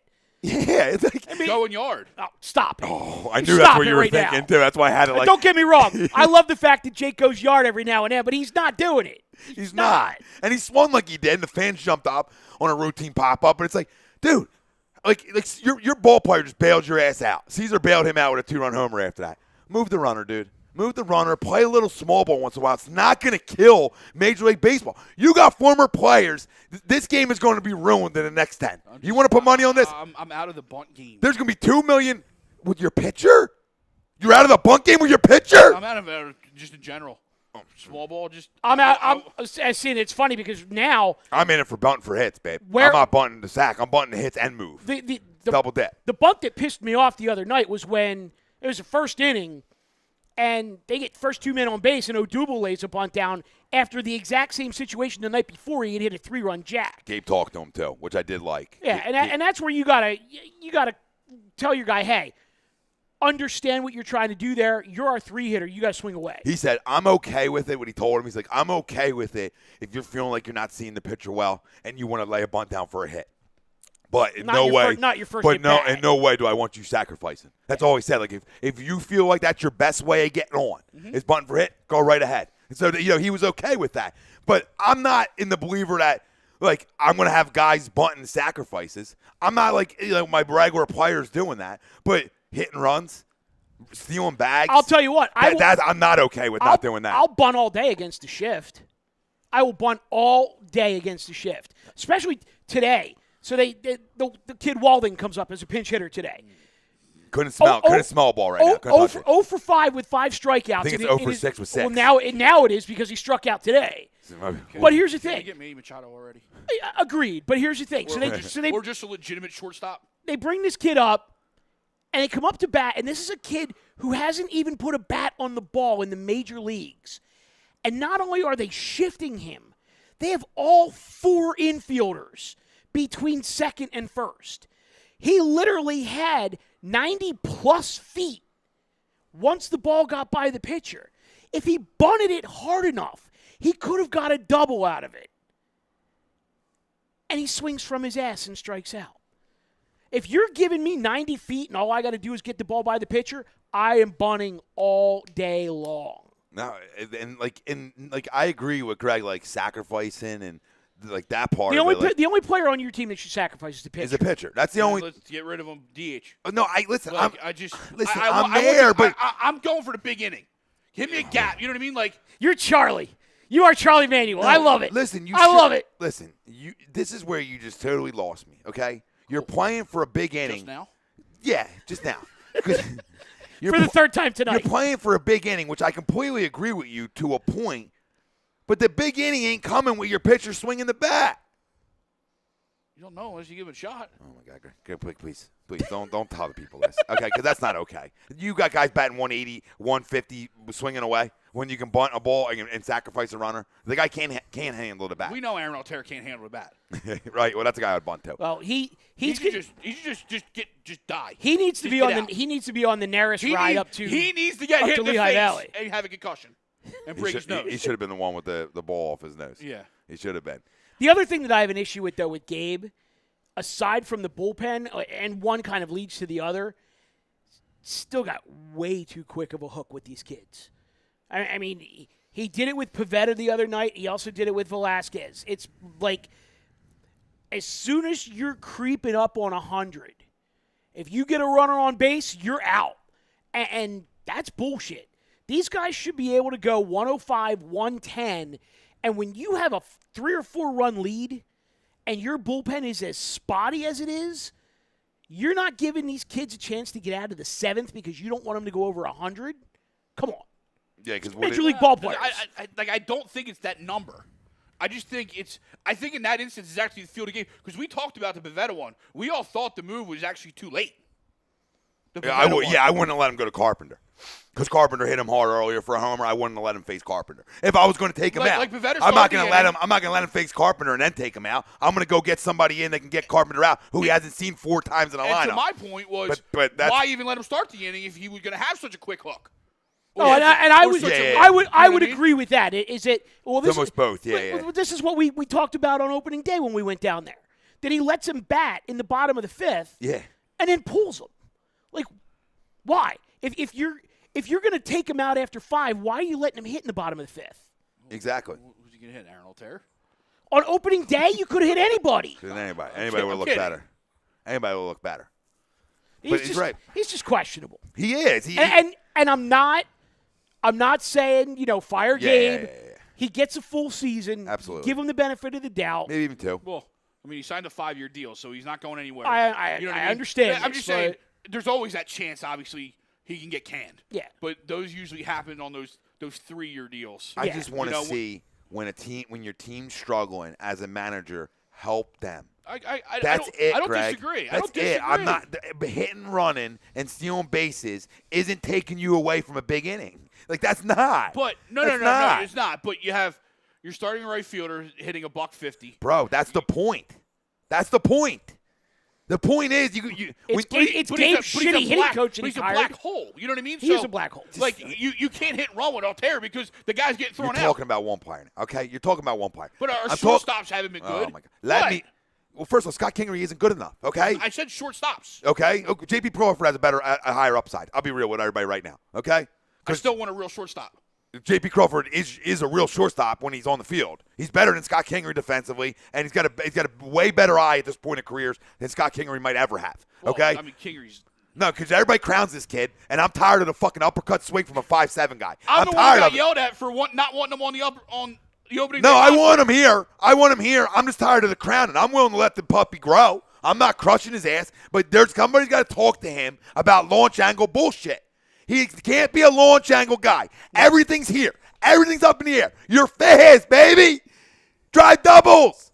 Go for triples. The homers will come with that. I'm about to throw this fucking container. That's how pissed off I am. I can't keep saying this on every swing. This on every swing. Everything's popped up. Everything's in the air. Tell me it isn't. Tell me it isn't. The reason he's batting under 200 now, probably. Because what happened was like the first or second week of the season, he hit a grand slam, and now everything's been an uppercut. Everything. And you know this is a kid I love. So. And I love Scotty too. I'm not here to crush him. I don't think he's a shortstop at the big league level. That's with all due respect, like an everyday guy. He's not an everyday shortstop. We know his natural position. We know where he might play one day, but I don't know if that's coming anytime soon with the guy in front of him there. Well, but here, all right, you know what I mean? So I said this the other night. Is for me, if Crawford's healthy, you play Crawford at short, Kingery at second, you move Caesar to third. He's professional enough to handle it. Then you got one guy playing at a position. Yeah, or I might put Scotty at third then. Either way, you know. Yeah, I don't mean Caesar. He's my horse. Like I just put Scotty there because I think he's your horse who's hitting 265. It's probably the highest average on this team. Okay, fine. On this team right now, he's hitting 265. It's not the highest average on the team. Don't you disrespect my son like that. Don't disrespect my son like that. It's not the highest average on the team. Don't get me wrong. Okay. I'm not a Caesar hater by any stretch of the imagination. He's a good ball player. He's not so untouchable that he can't move. He's not a Gold Glove caliber second baseman. Rookie. Why not? Why? If you sign this rookie to an unprecedented contract, and he shit the bed so far, maybe because he's playing out of position. That's not on me. I know it's not on you. You know what I mean? Like that's on the organization. I got it. I would have never signed him. I know what he needs. I would have started him in the minors. Fair enough. I know what Kingery needs. He needs Lou Brown handing out, calisthenics every time he pops it up. Yeah, he does need Lou. Every time you pop up, Willie. Drop it, give me 20. Yeah, the only thing is so far, you need Manny Machado and you need Bryce Harper. Fuck Bryce Harper. I don't want no parts of that crumb. You're out on Harper, huh? Oh, absolutely out on Harper. I've always been out on Harper. Back to Brinks up. I've never been in on Harper, Rob, I tell you. This goes back a long way. This ain't new. I'm in on both of them. I might not even be in on Machado. I think Machado's a fucking crumb, too. You want to be real? He's a bad clubhouse guy. Okay. There's a reason his team got fucking 20 wins. He's a crumb. Because they're bad. Ask people around, though. They have no pitching. Just ask people about him. Ask. Find out. Read a little bit. Not known to be a good guy. People like not your typical leader you think he is. I don't want to be a leader. I want to play shortstop and mash. He's not going to come here, and if he does come here, he's leaving. He's going to the Yankees. So again, we're renting. I don't know if the Yankees do that. His boy, his best friend, plays for the Yankees. Where do you think he's going to go? It'd be stupid for the Yankees. I'm not saying. I'd rather have Didi. Me too. I love Didi. But I'll take Didi. Take Didi. What's it fair? I'll take Didi. I just think both guys are like total me guys. Like, I'm all in on just waiting for Michael. I'll wait for Mike. What professional athlete isn't a me guy? But In baseball, you need it. To a certain extent. I just don't want to add crumbs. I don't think he's a crumb. I watch guys. Listen, he's not a crumb talent-wise. He's not a crumb performance-wise. He's not a crumb production-wise. All right? I get all that. Same thing with Harper. They're not crumbs production, performance-wise, all that. They're crumbs inside. They're crumbs when you travel. That's where you win and lose at. Bryce Harper hasn't won shit. Jack shit, and that team's been loaded in a bad NL East. In a bad NL East, besides 1 year with the Mets. A bad NL East, and they haven't won shit. They haven't won shit. Shit. The most overrated player in all baseball is Bryce Harper. I won't give him $200 million. You can give him fucking $609 million, and you're talking about money, Mr. Cat, Mr. Money over here. You got no problem giving him $600 million. He'll fucking crush your franchise. We're a big market. Money don't matter. I don't care about money either, but I gotta care about that guy. I had to hit you with your own line. No, I know, but he's just well played, sir. But he's just. Like, what do you? I'd rather wait for Trae. I'd rather give the Angels everything they want. Everything you want. You want Moniak. You want Hazley. You want Randolph. I don't want any of those bumps. Hazley's hitting. Hazley's finally hitting. Yes. Actually, Moniak was hitting. Moniak hitting the cover off the ball now. And then he got the wisdom teeth out. So maybe he lost his wisdom. He's done. He can't hit it anymore. Goodbye. But no, both are hitting, and you got to know. I mean, problem is they're the same guy. They're both left-handed hitting center fielders. The same guy. Yeah, but they're fine with that. You take two. One's going to work out. It can be now. Yeah, one's going to work out. You lost your center fielder. You want the best center fielder in baseball. You got give him O'Doubel. No. Oh, absolutely not. I'll give him anything they want. I'll give him anything they want. But give him O'Doubel. Except O'Doubel. No. Because I'm not giving O'Doubel up in fucking 14 prospects. I want to keep O'Doubel and add Trout with him. You know what I mean? That's how I'm thinking. Anything they want except O'Doubel. And I trade fucking Santana. I move Hoskins to first. Well, that should have just never happened in the first place. In regard to Harper, I read this interesting article analyzing his advanced analytics, and it's not worth the money he's going to command. It's just not. You know what I mean? Like, can he hit the ball out of the ballpark? Yes. Did he have that one great BP year? Yes. But overall, talk about overrated. Absolutely. Bryce Harper. It's the hair. I mean, Papon told you everything you need to know. You can think Papon's an idiot. That guy's a fucking winner. Okay, don't forget the guy in Boston. We remember the guy here when we weren't good anymore. Okay, that's the guy you remember, and he still had 2 good years here, by the way. Okay, before he hit the wall. All right, that guy just ain't gonna choke you for no reason. You got to be a complete fucking douchebag for him to choke you. I love Pap, and I love winners. I love guys who win. I love guys who know how to close out, because he closed out, so you can't take anything away from him because he closed out big games. Right? He didn't like it. Anything he did, he didn't like it. So the list goes on. The list goes on. How are you not winning with Scherzer and Strasburg? For fucking 2 years now. Hey, because you run out Dusty Baker as your manager. So now it's excuse driven. No, I'm just giving you a reason why you don't win. If the best player in baseball was the best player in baseball, wouldn't he get you over a hump? What does Trout want? Dude, are you really talking this now? Because it's the first time in Trout's career that he's had anything even resembling a baseball team around him. Resembling a baseball team around him. The first time. Besides big-time signings that stunk. So don't give me that, okay? Don't give me that. It's the first time there's been a legitimate 7 guys on that roster that can play, right? There's big additions this year. Let's not forget about it, okay? Upton came in last year. They signed them back. Good addition, okay? Who's my fucking Ian Kinsler? Another real good addition. These are pros, right? So, you know, obviously Ohtani. Like, they added pieces, and now they're starting to become a better baseball team. But to compare him and Harper's teams, that's not even fair. I mean, Harper's got Cy Young Award winners, 2 of them, capability at the top of his rotation. He's got a lot of full guys who can hit. What's the excuse? And a bad NL East for years. For years. What have you won? Nothing. What has he done in the postseason? I would love to know his postseason numbers. Guaranteed they're fucking bad. Guaranteed they're real bad. Because crumbs don't show up in the big games. And I could do this all night with him. I fucking hate Harper. And the ALS has a certain team named the Houston Astros, too, that's been in their way. I mean, Seattle's been a predominantly good team, you know, around them. I mean, the Rangers have dabbled their toe there. It's a better division that the Angels compete in on a day-to-day basis. Yeah, they never had the pitching to compete with anybody over, you know, in the AL. But you know what I'm saying? Like, I'm not going to, like, close the door to these guys. Like, I'm more in on Machado than I am Harper, obviously. You know what I mean? But again, like, if I'll give you a name that I would take over both of them. I can't rent. If they could actually get him. Who? Nolan Arenado. Oh, I love Arenado. Oh, what do you want? So much. What the hell just happened over there? Rob chuckled. Oh. Rob was like, oh. I said Nolan Arenado, and I thought I heard like It was a Matt dog Hardy. growling It at was me. Matt Hardy in the corner. Yes. It's my fantasy man crush, DFS style. Oh, I mean, what do you want? Yeah, I mean, I'll give you up. Well, anything. that's the thing is he's going to be a free agent, but he's arbitration eligible. So Yeah, and that's a better fit. And I feel like he's not going to like run to New York. It's already like he's going to break the bank. He's going to wind up setting the record for the first time. Yeah, first time arbitration eligible. I just have a feeling like Machado's going to New York. So again, it's like the Kawhi thing. Am I really going to rent you? I don't. No, you're not going. I can't give you that. You much don't take to him rent as a you. rental. I don't see the fit. It has to be a sign and trade. Has to be a sign and trade. Unless he goes to third base. That's where he's going. That's where he's going to play. I don't. It wants to sign and trade. Like where I'm extending him, then yeah, I'm all in. Okay, because I'm extending him, I own him, whatever. But if it's a rental, I can't. I can't be in. I gotta just say, you know what? I got Youngtown here, and I got a lot of it. Take it home. I got a lot of it, right, Michael? I hear you. Do we not have a We lot? do. We do. Do we not, Mike? Well, no, do we not? We do. I know you're going to agree because yeah. Do we not have a lot of what? Youngtown around, Yeah. like down in the But I mean, minors guys, too. I think a lot of it is underperforming, but we do have it. Still there. Absolutely. Yeah. Still there. Okay. You're just a fuck. Led by me guy, no double. Oh my god. On that note, I'm done. Done. I'm about to take the headset off. We love y'all. I had to get it in once. Tom, Mike AM, in the PM. A2D Radio. I'd like to thank Gibson Mayer LLC, our certified public accountant.